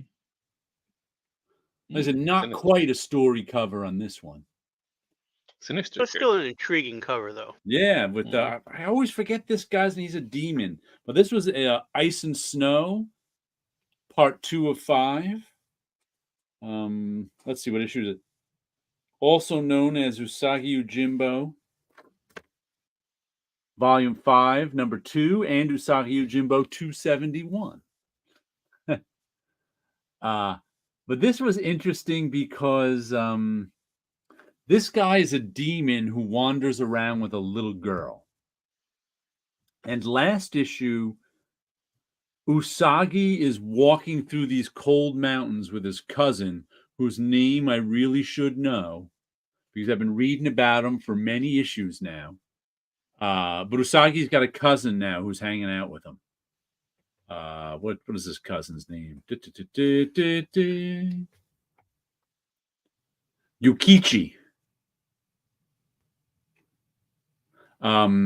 So in the first issue, we get Usagi and Yukichi walking through the snow. They have to cross this mountain. They run into these bandits. They have to drive off the bandits. Then they find shelter with this woman in a cabin who is used to the cold and doesn't really like the heat. And you know something's wrong with this woman. Meanwhile, this guy, and he travels with this little girl too, run across the sort of big longhouse headquarters of the bandits, and this guy kills the head bandit, of course, and just says, "Oh, I'm the leader of the bandits now." So now in this issue, we get his further confrontation with the bandits, and Usagi ends up fighting this. She's also some kind of demon who's draining the life out of Ukichi. So Usagi and Ukichi have to fight her until they finally, they don't kill her, but they manage to drag her off, run her off out of her own house. Meanwhile, this demon finds out that Usagi's somewhere in the area because the other bandits came back and said, this long-eared samurai killed the three of us. He's like, long-eared samurai?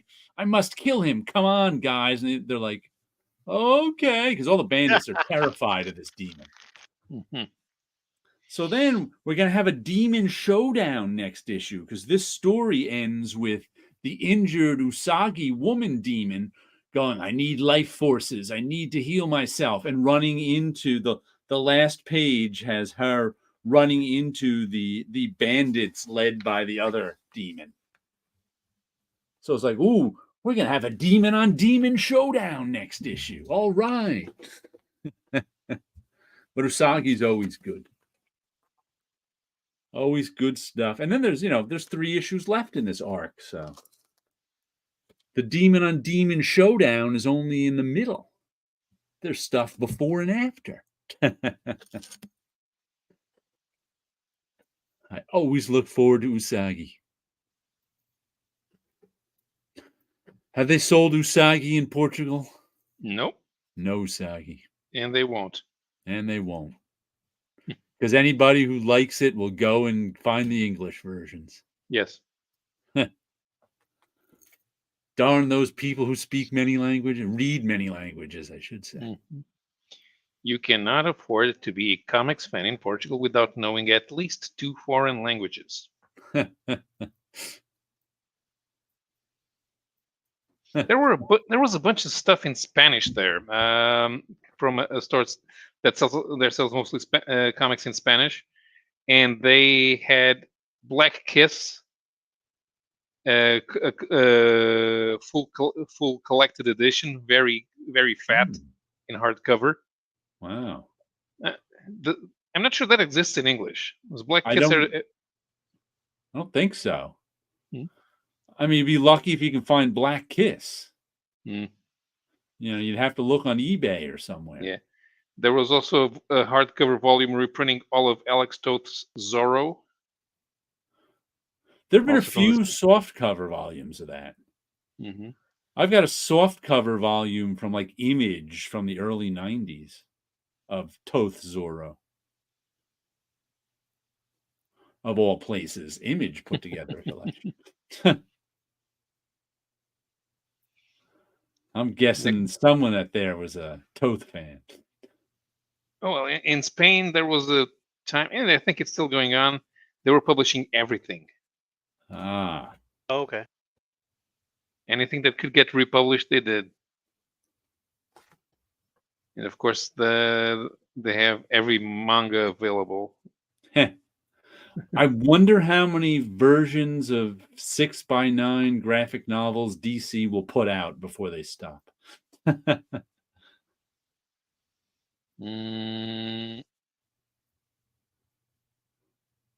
to Because 16. 16, that the over under is 16. 10 to 16. Well, then we'll make the over under 14.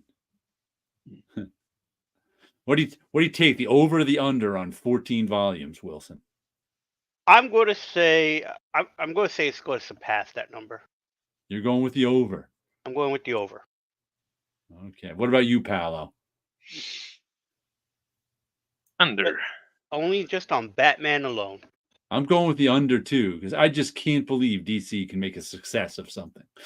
Oh, it's not going to be successful. They're just going to print a lot of them. They're all going to be at all is in 5 months. I'm betting whosever idea it was to put out these volumes is gone before the 14th volume comes out. And the next guy says, no. The next reprint editor says, what is this? Yeah. What is this? Why are we putting these out? We're cannibalizing the market for the more expensive ones. No, someone's going, manga's selling out. How do we compete with them? It has to be the size. That's what they want. The kids want the same size books. Yeah. That's what it has to be. That's what's wrong. You know what's funny? I just it must be a couple of years ago now, because I haven't been to the library in a while. I took out from my local library the Absolute edition of Watchmen, which was, the tall hardcover, the big one. Not even a huge Watchmen fan, but I just wanted to see it. And I really enjoyed just, picking it up and looking through it. Dave Gibbons' work on it is terrific. I didn't read the thing all the way through because I just didn't care to read it, but I really liked reading bits and pieces of it and looking at the Dave Gibbons art, especially at that bigger size. And just this Wednesday, when I was at school, one of the students had the regular trade paperback of Watchmen. And I just started flipping through it just because it was there. And I was like, this makes me want to see the bigger version of it. So this is too small for me, this regular version now. So I can only imagine flipping through like the 6x9 version. I'd be like, what is with this tiny thing? And do we know they're going to be in color or in black and white? Color. Color? Yeah, I think they said it was in color. All right, so they're going to be, I have no interest. It's going to be tiny fonts. Right. If I had any interest in DC Comics at all, I'm not going to buy the 6x9 version. I would guess that's for young people.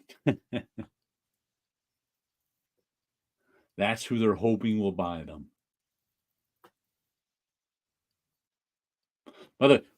Have you ever read this Hulk 168 story? I don't think so. I don't recall it being reprinted in anything that I would have read. I know I've read a Harpy story, but it was reprinted in one of the Hulk Treasury editions in the 70s. That's the only place I know of it. But what stands out in my memory of it as a kid is it might be the only Hulk issue with so much implied nudity in it. Because if I remember right, there was a few pages where like Betsy Ross gets turned into the Harpy. And she's like strapped down to some scientist's table, naked, but with, big straps, sort of metal things over her chest and crotch area. And then I think the Harpy actually was neat. The Harpy doesn't have any clothes on. She's just got feathered breasts, kind of. So as a kid, I was like, whoa. Because I was like, look, oh my goodness. And it's the only Hulk issue with like implied nudity in it. So I was a fan of the implied nudity. There you go. Great Hulk Harpy book. I have the Treasury also. Yeah. Were you captured by the implied nudity too? Where did Marvel make Quebec French comics in the 90s? I don't know. English Heritage did them in the 80s, but in the 90s, they only had the rights to Archie. There was implied nudity, but it would have been no big deal. But some guys made a big deal out of it. I made a big deal out of it, I think, but I was 10. And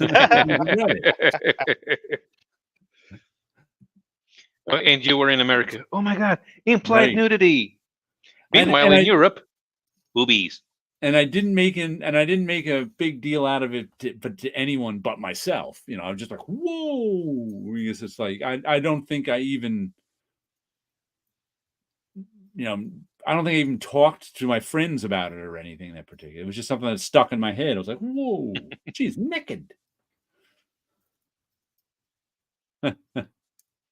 Yeah, so then I never read that story. I was aware of the Harpy Right. as a character, but did not read that Treasury edition. Most of the Treasury editions I end up having, I think, were like the holiday specials, the ones I end up finding in the wild. And it's really weird implied nudity too, because she's a giant bird with boobs. So that's really weird. Mhm. Your first contact with furrydom. Someone probably talked up the nudity because they wanted to sell it and make a big profit. Yeah, I'm the only one I've ever heard mention the nudity in that issue, so I don't know how big it was besides with me. First, the Harpy Treasury Edition. Next, Omaha the Cat Dancer. A gateway comic to Omaha the Cat Dancer. That one did not have implied nudity.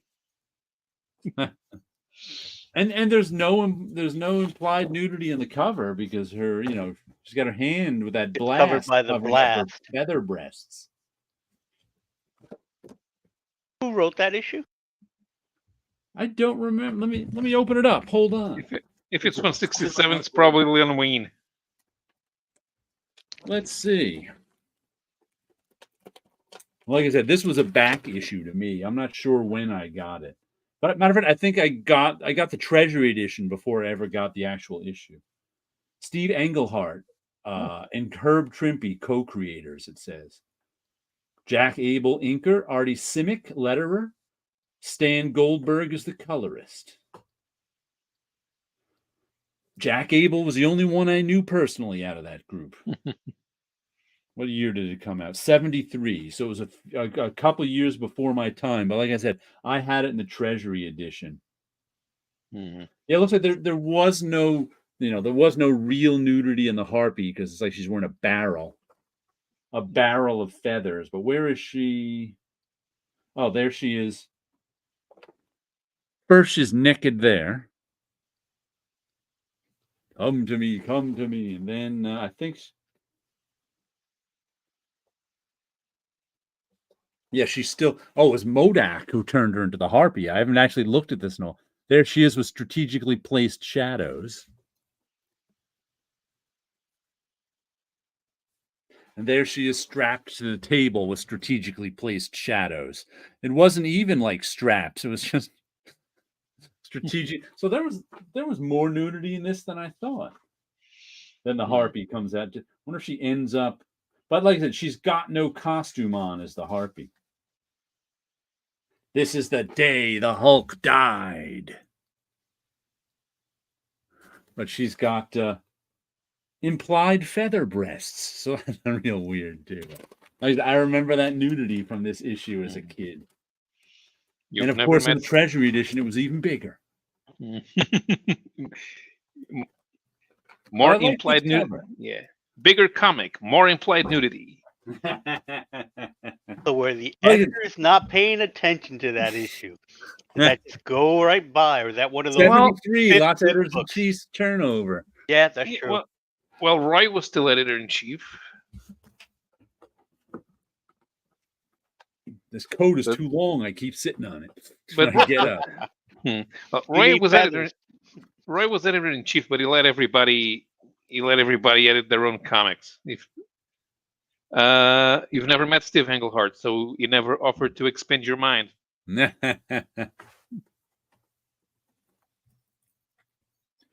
Free your mind. Yeah, that's the thing. Everybody accused Steve Gerber of being on drugs to come up with his plots, but Englehart was the one into mind-altering substances, and Starlin, I think, too. Yeah. But then again, it was the 70s, so it was expected. And another comic I got this week, No One, issue number 6. And I meant to check and see if this was a different artist. Geraldo Borges, because the art looked different than in my memory. Let me see, who owns the copyright on it? Geez, see, they do these indicias in like 4-point type, and it's gray on white. So it's like, how are you supposed to read this? Let's see. Copyright Kyle Higgins, Brian Buccellato, and Geraldo Borges. So he must, I don't know, it just looked different for me than for some. So obviously he's the same artist since he's in the copyright. But this one, I called it, it's also part of the Massive Verse, which is the Radiant Black universe. And it's a police procedural with sort of hints of superhero stuff. I don't even think it's got hints of superhero stuff anymore. This is like pure police procedural. And now I don't know. No One / is the name of this supposed guy who's killing people who got away with crimes, kind of white collar crimes too, and like political crimes. And they thought that it was like this police sergeant's son who did it, and he was locked up. But it turns out he wasn't one. So now we have the police. He was even like the police captain's son, who was locked up for the No One killings. He even confessed to them. But meanwhile, No One is still running out free, who we don't know who it is. He wears this mask. And there's a No One copycat killer going around killing people. So the police sergeant's son is now released from jail for whatever his lawyer got him off. And the police sergeant thinks his own son did it. So he's trying to follow him to catch him in the act. Meanwhile, we get a confrontation at the end between No One and fake No One. It's like the real No One has like this glowing mask with an eye, and the fake No One just has this circle with a bar through. So it's like we know that the copycat No One is just a regular human shooting people. I thought maybe the real No One would have some superpowers. But in this issue, he can't even take out the fake No One and gets shot by him. So I'm like, are there any superpowers in this book? I can't tell. Is it a straight police procedural? 95% of the time it is. So it's a little weird as I'm reading it. I'm kind of like, I think it's kind of a straight police procedural, but with some superhero. And why would it be in the Massive Verse if there are no superhero elements? So it's okay. I've been enjoying it, but I'm still a little confused by it. They pulled a Walking Dead. Yeah. Right. Could be. And there's also a whole, reporters and people making podcasts about the crimes angle. So it's not just the police. It's like, and like in this particular issue, there's like a media team who make this podcast. And there's this one woman who's like a big shot local columnist. and they wanted her on the podcast, but she really didn't want to make the podcast, but she got sucked in because her boss said, you're making this podcast. And then, like, for some reason, there's an actual podcast that goes with it too. I forgot about that, which I've never listened to because I don't care that there's a podcast that goes with my comic. But there's a podcast by, where is it? Who Is No One podcast by Rachel Lee Cook and Patton Oswalt. You know, those aren't nobodies.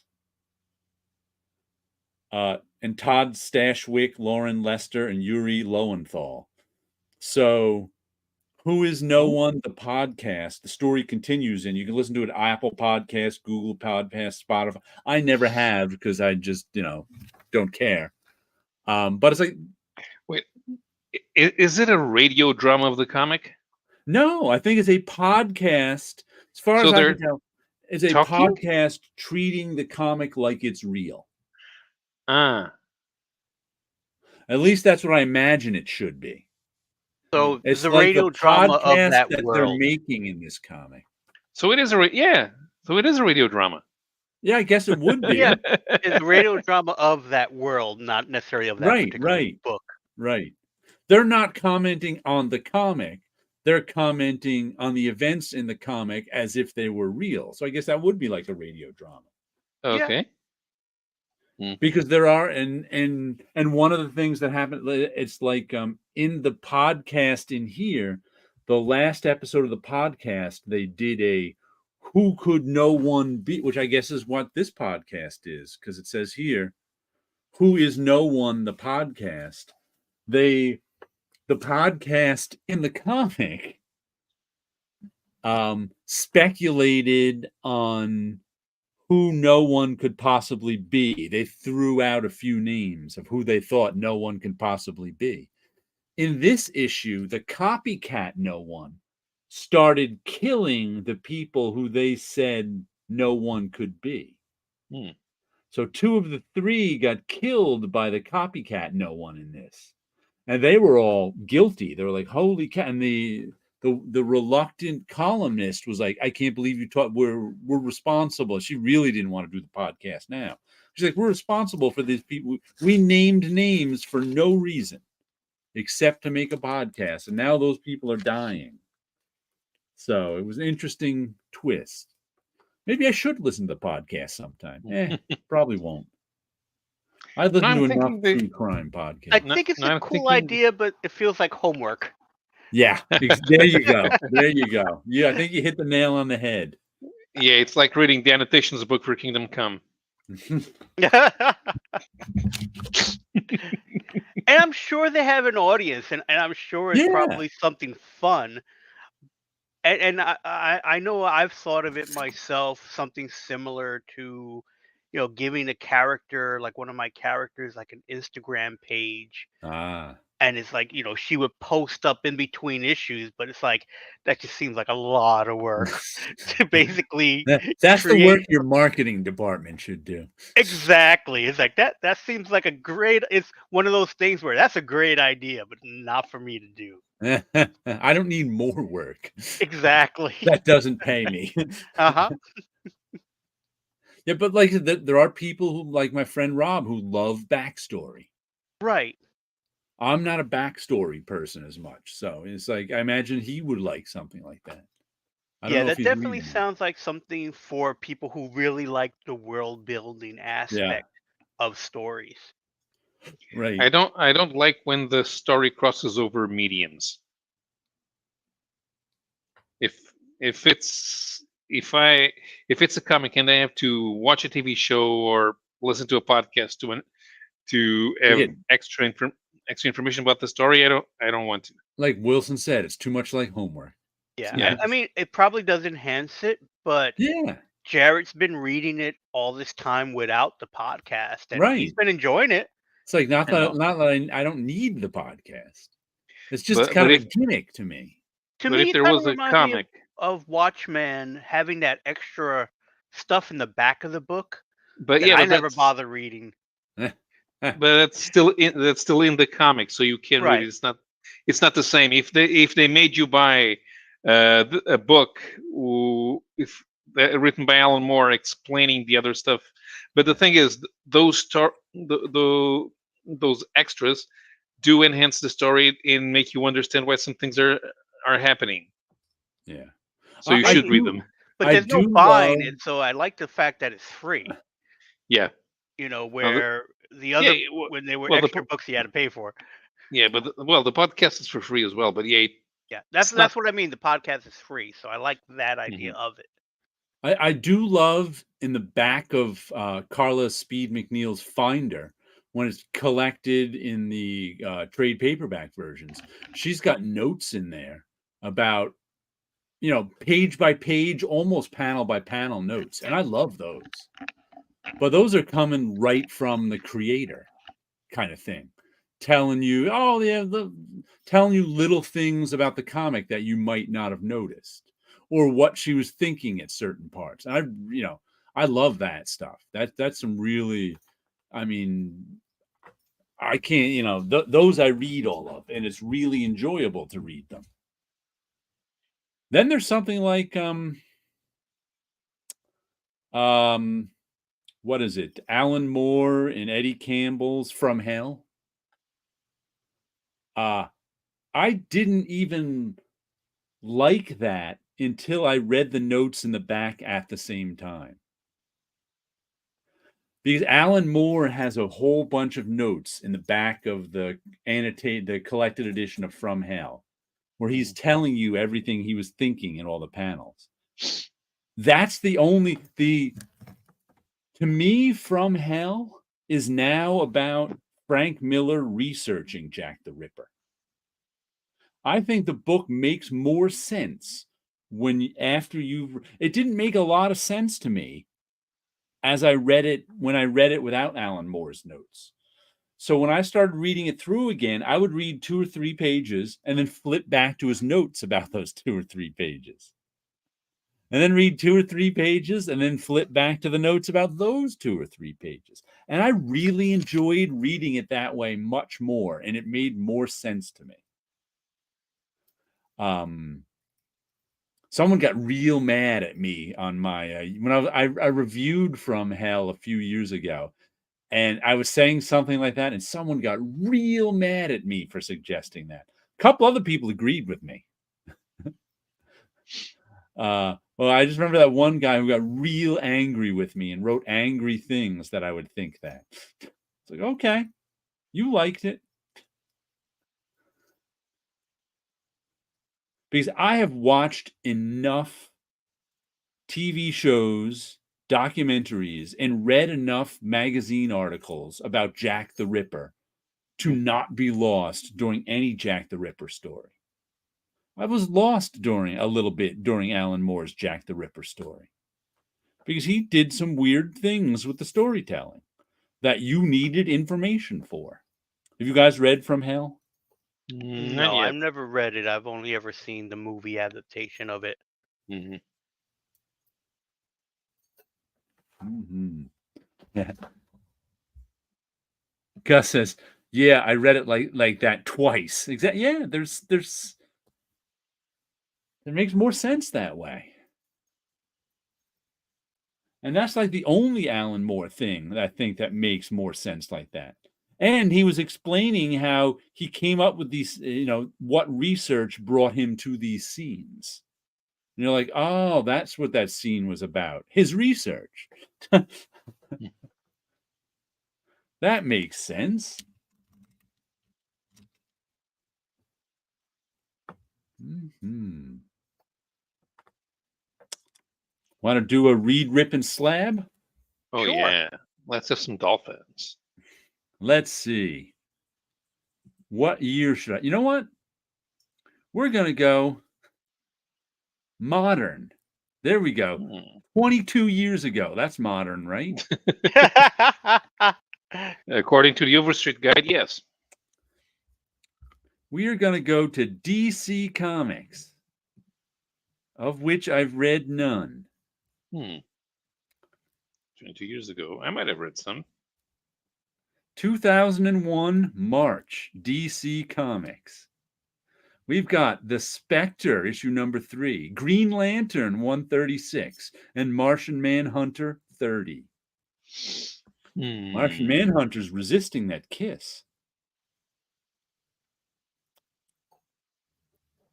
I've read none of these. I think that's a Mike Mignola cover on The Spectre, right? No, not in the slightest. No, it's not. Was it Craig Russell doing that? He did a lot of covers for that. 2001.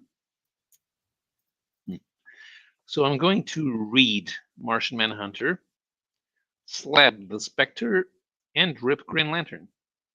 Whoa, he comes up with those right away. He knew just what he was going to do.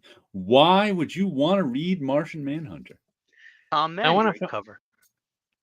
No, no, I just want to figure out what that bizarro Manhunter is. Yeah, I don't think I've ever seen him before. But the JLA star in Green Lantern, you're going to be ripping up the JLA. Yes, I am. That cover's too busy and doesn't make me want to read the story. See, mine, the comics, is reading Martian, slabbing Spectre, and ripping Lantern, just like Paulo. There we go. Yes.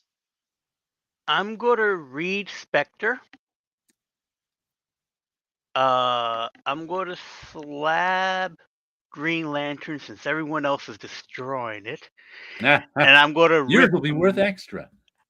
Yes, exactly. I'm going to rip Martian Manhunter. Now, out of all of those, I'm almost sure I read the Manhunter one because I was reading the book at the time, but that cover does not remind me of what was in the story. I'm going to slab Martian Manhunter because that cover is just so goofy.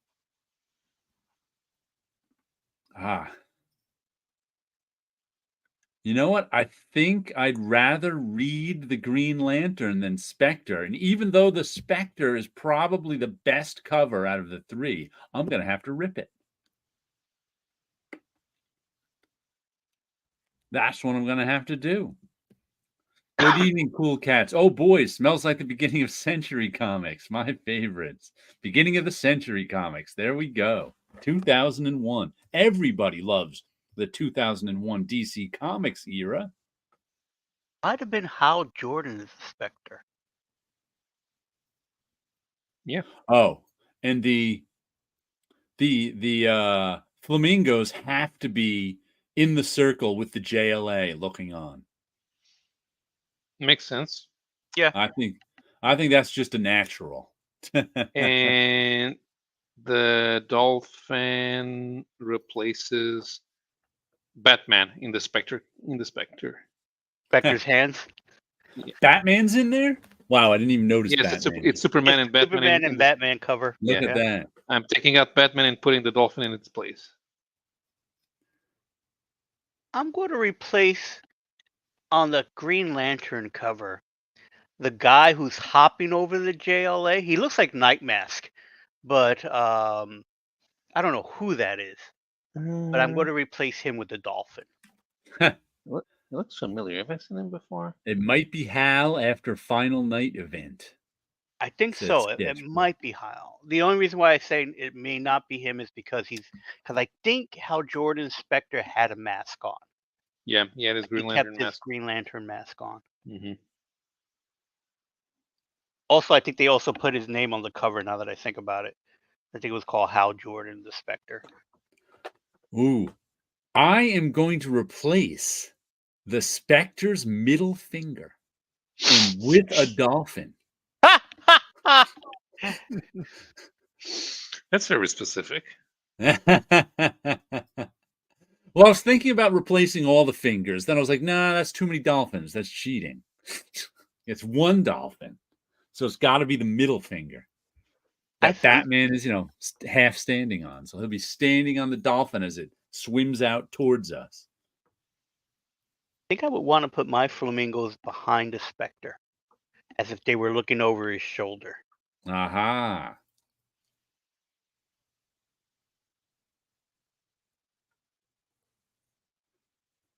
Where's Paulo putting a flamingo? Yeah, like you on the Green Lantern. Going with the JLA, the new flamingos in the JLA. Yeah, it's the new indie rock band, JLA and the Flamingos. I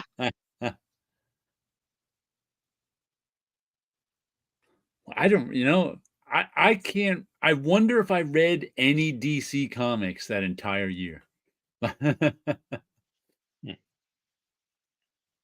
Because I certainly wasn't reading a lot of DC comics at the time. Not that I read a lot now. Matter of fact, what was the last DC comic I read?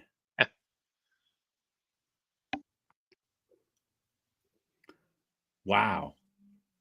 The last DC comic I read regularly. Remember when they had that big push to create a few new heroes 3-4 years ago now? And what was it? Silencer? John Romita Jr. started out Yeah. drawing. I think it was Silencer. I don't even remember that event. And I only read it digitally. So I don't even have the actual physical issues, but I read it regularly.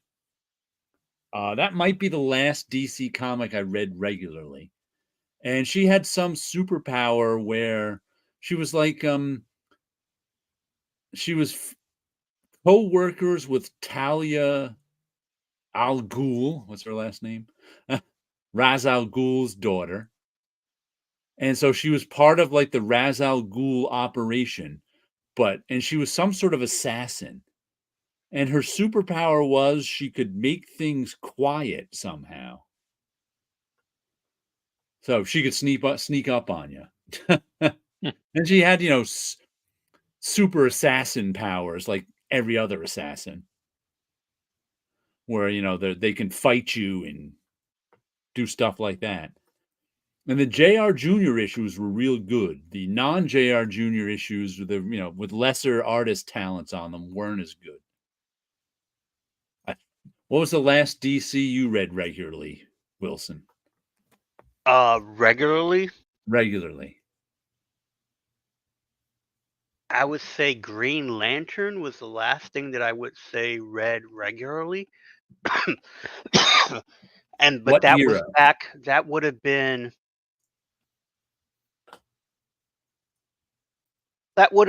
just about the cusp of them bringing in the rainbow lanterns, where you had everyone was getting different colors. It was the introduction of like the sapphire, the blue lantern, because the gimmick was they were giving out rings at comic book shops. So so we had all the rings for them. That was the promotional stuff that was going on. I have all the rings up here on that lamp. There you go. So, as well as the Legion flight ring. So the only thing that you're missing is the flash ring. Well, yeah, 1, 2, 3, 4. So there's 5. I've got a red lantern, black, blue, green, and I guess this one's orange. I didn't even buy the comics. Right. Roy, my LCS owner, was like, "Here, have some rings." So the only one that you're missing is the Flash ring. Yeah. So that was like the last time I read a series regularly, because I was reading those Green Lantern books. Okay. And I think it culminated with a one White Lantern, which turned out to be Kyle. I think became the White Lantern to like bring balance or something. That was like the last, I would say, DC set of books that I read on a regular basis. Mine was Demon Knights. I started a bunch of series with the New 52, and Demon Knights was the one that held out the longest. Okay. What year was that? Demon Knights? New 52 era? Yeah. New 52 was 2012, I think. Was it? I think so. Yeah, that recent, yeah. The problem with all those covers from this era is that there's no blank space. Even the logos get behind the illustrations. Let's see them again. Oops, share screen.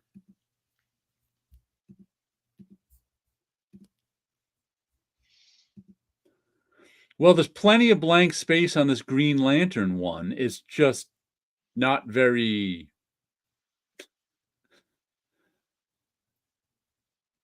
well composed. And the blue of the background is as bright. You know, it's tough to tell the foreground from the background in the Green Lantern one, because the background blue is the brightest color. And when you have a bright color, it moves forward in space. And she's when you have like a really sort of dark color there, that usually sits back in space. So though there is background space here, is fighting with the foreground space in a way that isn't very picturesque. So comics from that month that I bought. So the other ones don't. Yeah, these ones don't have. Once again, the background and foreground are fighting with each other, and these two also. So yeah, I think there's some truth to this observation. From that month, I bought a Batman Elseworlds. Ah, who did it? Gotham. Which one? Gotham Noir. That was Edward Baker and Sean Phillips. And I bought good combination. Mm-hmm. Oh, El Diablo, the Vertigo miniseries. That one was by Brian Azzarello and Daniel Zhezhid. What else? Oh, Flash Green Lantern, Brave and the Bold TPB. I read that, but I didn't buy it. Oh, Green Lantern Elseworlds, 1001 Emerald Knights. Ah, that was good. I was buying JLA number 52. I was buying it in trades.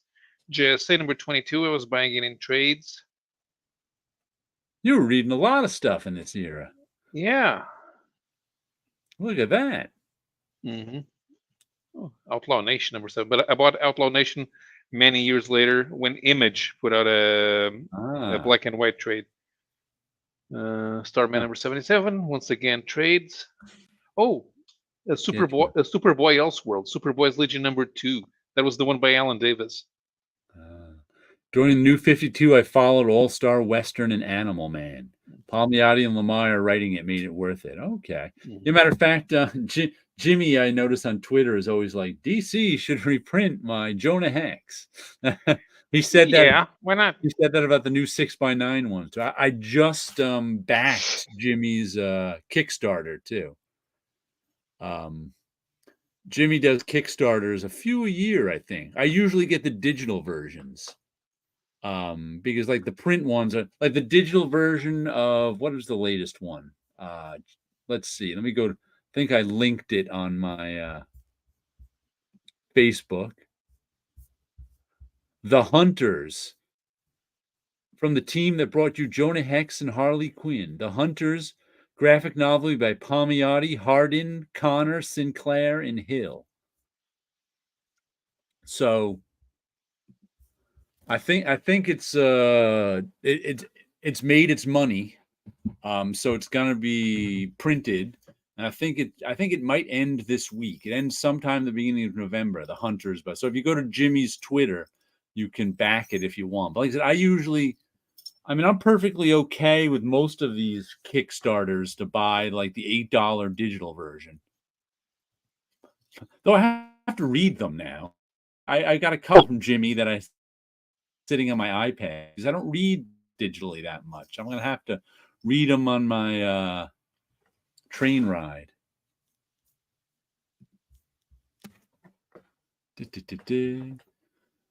Have you guys ever got any digital Kickstarter stuff? Mm-mm. I get the there are sometimes I'll go for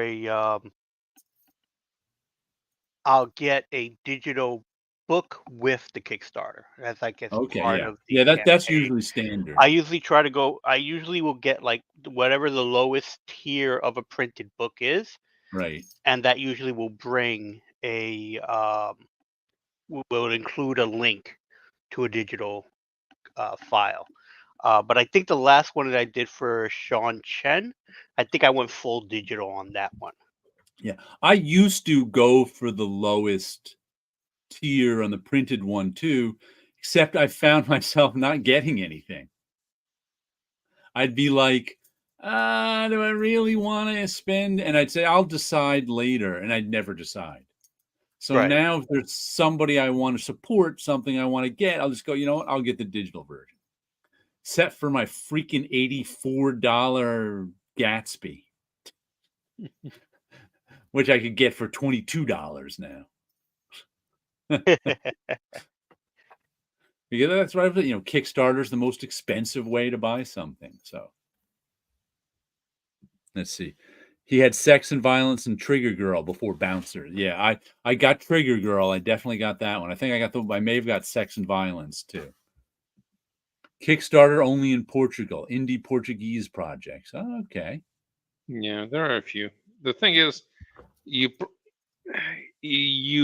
probably sell as many as the ones that you would print to sell at the conventions, which is about 200 maybe. I think digital's a good way to support these guys too, because they probably get the most money out of digital. I mean, I paid $8 for the digital comic, and how much they probably clear a lot of those $8, as opposed to the printed one where they have to have it printed, they have to ship it, they have to take the time to pack it or pay somebody to pack it and mail it. So I'm like, you know what? I think they're probably happy when they sell a whole bunch of digital ones. They're like, we just have to send this out. I would imagine so. Yeah. Because then, if your network is set up the right way, you may not even have to actually physically do anything. Right. It might be one of those things that's an automatic upload. Yeah. You upload it to one spot and it emails, everybody saying, hey, you can download your digital copy here. I imagine that's much easier than, as much as I like printed comics, imagine that's much easier than fulfilling printed comics, which is a chore. Yes.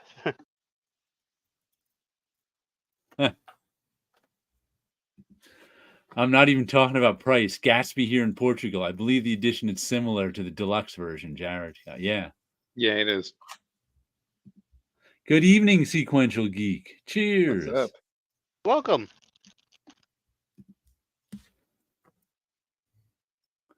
Yeah, but I imagine if you're, in Portugal and you want to get some American Kickstarters, the digital way would be easiest for you. Probably. Rather than paying to have it shipped across the ocean. Oh yeah. The way these guys ship things, prices are stupid. Yeah, there's just no way to do it that it's cost effective. Mm-hmm. Did you see the Gatsby book on? Yeah, I did see the book. I didn't buy it yet. I had to buy a few books from last year, but I ended up, but also bought the Frankenstein by George Bess. I did do a video with George Coelho. It's on my channel. Go see it. Yeah, he interviewed him for a few minutes. Mm-hmm. I'm doing well. How about you guys? Sequential Geek, always doing all right. The house. Doing all right. We're always having fun when we're talking here. Yo, Costa, hit me up with your address and I'll send you an A-OK. Okay? Okay, but where do I send my address to? Because I don't think you have contact information on your channel. By the way, I might be one of the people responsible for that term A-OK. Only because years ago, when I first, 10 years ago, or maybe when people used to call them RAOKs, a random act of kindness. And every time someone would make a random act of kindness video, I'd go, that's not random. They sent it to you on purpose. That's not so random. Then people would go, okay. I guess they got tired of me pointing that out and started calling them acts of kindness rather than random acts of kindness. It's a random act of kindness because you're not expecting it. But no, it's not random on the person sending it to you. So people, it's fun. I don't know if I had anything to do with that, but I said that on many videos to many people. Like, that's not random. He sent it to you on purpose. So then, like I said, people started calling them acts of kindness. Yeah, I would say like stopping by a hospital or foster care home. Yes, that was something that would be a random act of kindness would be sending a random person something. Paying the toll from the person behind you was always considered a random act of kindness. I leave comics at hospitals and barbershops and tattoo. That would probably be a random act of kindness because the people getting it would be random.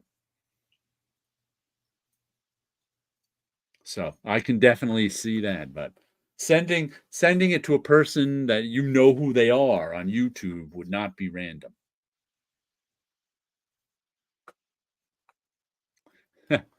The things that happen in life that you're not 100% sure why. Yeah, the best way to promo is to give them away.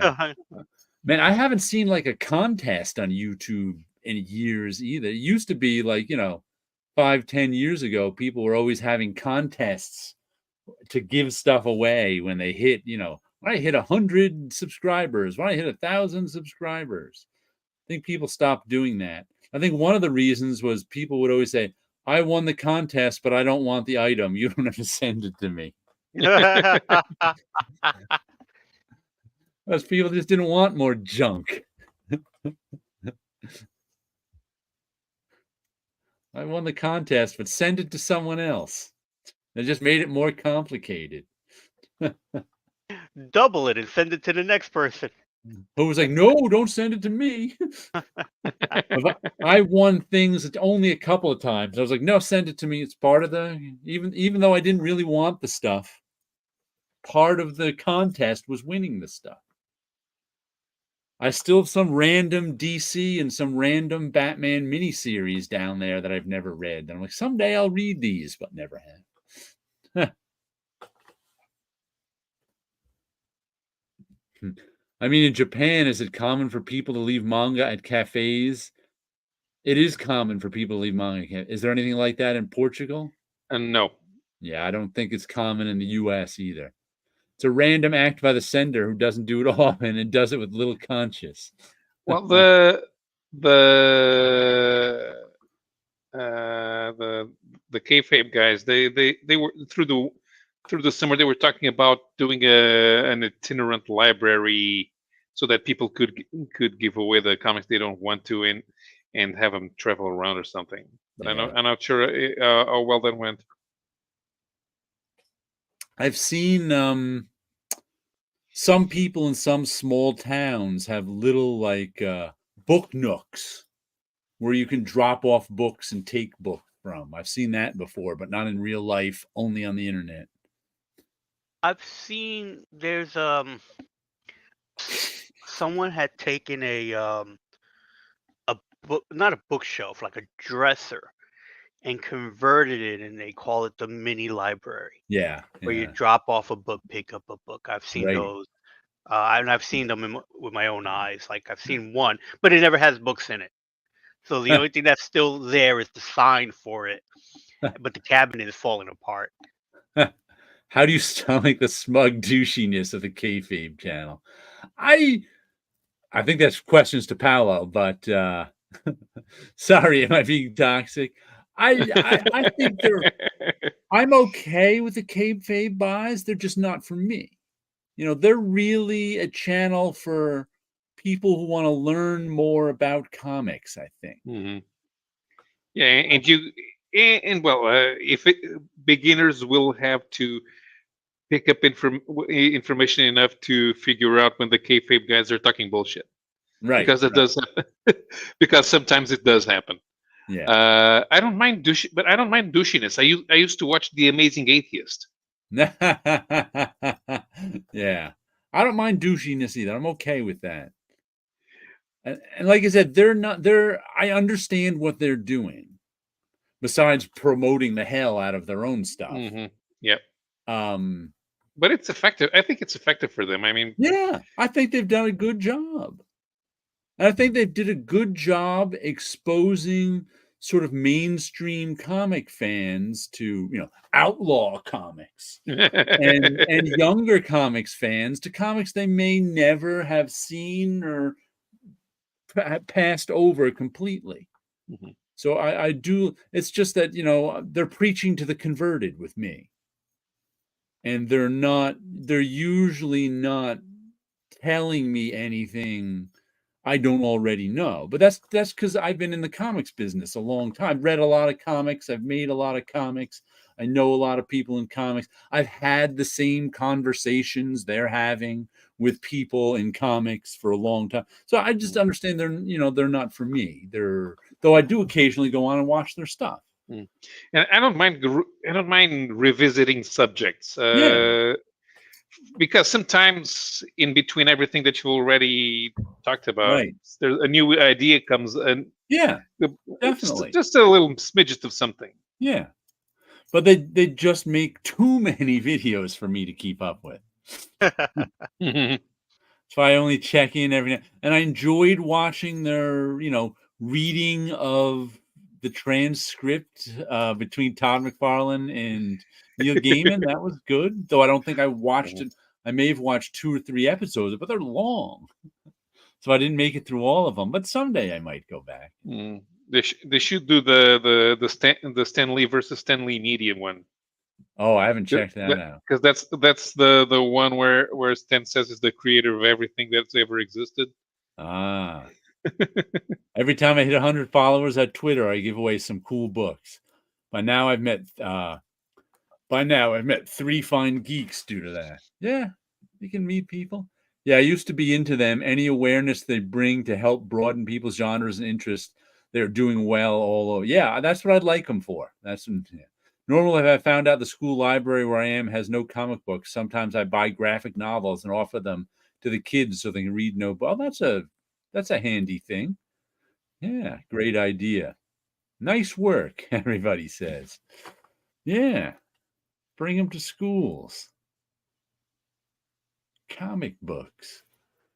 Comic books. What are comic books? Let's see, the last thing I got this week was A Haunting on Mars. Once again, I was just looking for something. Nice, bloody EC Comics. Let me go big. Homage cover. And this is the main cover. Featuring the Psionic, the Hacker, and the Madman. Terror. And I enjoyed this one, though the art really wasn't to my taste. The art was fine, but all this sort of 3D roundness to everything, I found distracting.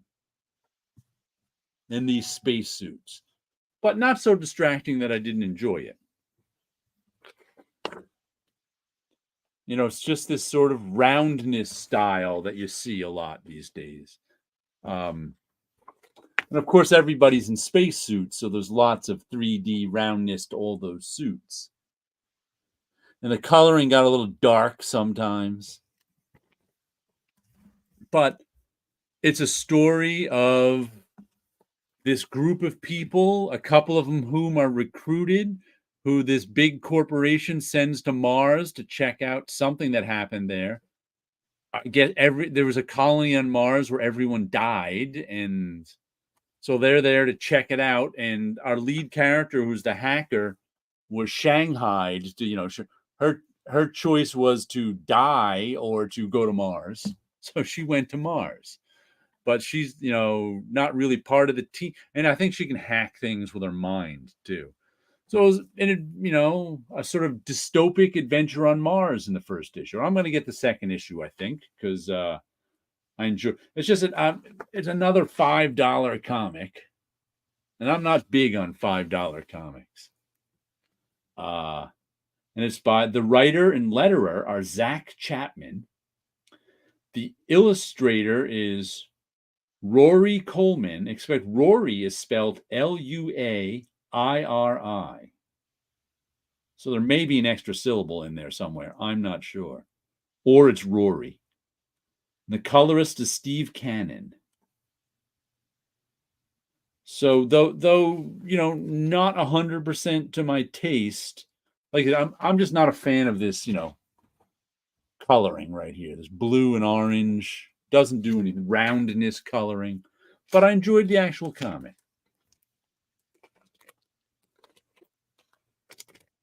A Haunting on Mars. I must have liked the cover. The cover is what caught my eye. That's right. This is one that I pulled off the shelf. It wasn't on my cool sci-fi horror. Yeah. It is it good though? Yeah, I enjoyed it. Like I said, it's not 100% my taste, but I enjoyed it. I'm definitely going to get a second issue of it, I think. The art reminds me of a Portuguese author, very reclusive. Also, aka Zeus. He did a comic with Palmiotti in 2003, Cloudburst. Okay. For some years, I donated books to a boys' orphanage after I legally represented a kid there who loved to draw. Oh, that's cool. Probably a lot of my comics I couldn't donate to kids. I'd have to figure out which ones I could. I used to give them away for Halloween. Yeah. But I had made sure that I would go through the boxes because that came from a time that the comic book shop that I used to work for back in Dobbs Ferry, it was called Amazing Tales. And they would close down the main street to have like a Halloween parade and stuff like that. And then we would give out comics as well. And something got out where one of the parents came back. How dare you give my kid this comic book? And it's like, it was a mistake, Yeah. Books were being put out and given out. But it was funny because we would have books be given out, and then the kids will come back with the same books and go, "Are this worth anything?" and try to sell it back to the comic book shop. Not very smart, are they? I mean, they should have understood that if they were being given away to them, they weren't worth anything. Mhm. Nope, the kids. But that's how they got to learn. Nope. They're told comic books are valuable. They got some comic books. Let's go see if ours are valuable. Uh-huh. That's the way kids are. Yep. Yeah, but if it was Justice League Unlimited, yeah, 50 cents. Maybe. Justice League Unlimited. So there's two comics I got to check out another issue of. A Haunting of Mars and what was the Edenwood. Featuring a scene not even remotely like that. And I'm not even sure who these characters are on Edenwood. Because it's like his girlfriend, the lead character, had like this glowing hair. Neither of these have. I wonder if either of the two original girls had red hair. And one's got red hair. The other's got black and purple hair, but it's black and blue here. That could be her. But she doesn't have horns on a hood. But it is 3 years later, so they could all have different looks. Yeah. Meanwhile, 3 years from now. Wow, A Boy's Home is one of them. And anyway, I always thought that was an honorable thing. Give comics to the orphans. Take the skinheads bowling. I don't know why that popped into my head, but it's a song by Camper Van Beethoven. Take the skinheads bowling, take them bowling. I used to listen to Camper Van Beethoven in the 90s. I have no idea who Camper Van Beethoven is. Before the lead singer moved over to Cracker. Not getting more familiar, no. Not doing anything for me. No? Not that I recall. Oh, well. Cracker had a hit or two in the mid-90s, I think. I don't know that Camper Van Beethoven ever did. Yeah, I have no idea who those are, but I can explain why the voice of the Keep going though. vocalist seems different in Corona's "Rhythm of the Night" and "Baby Baby." Hmm.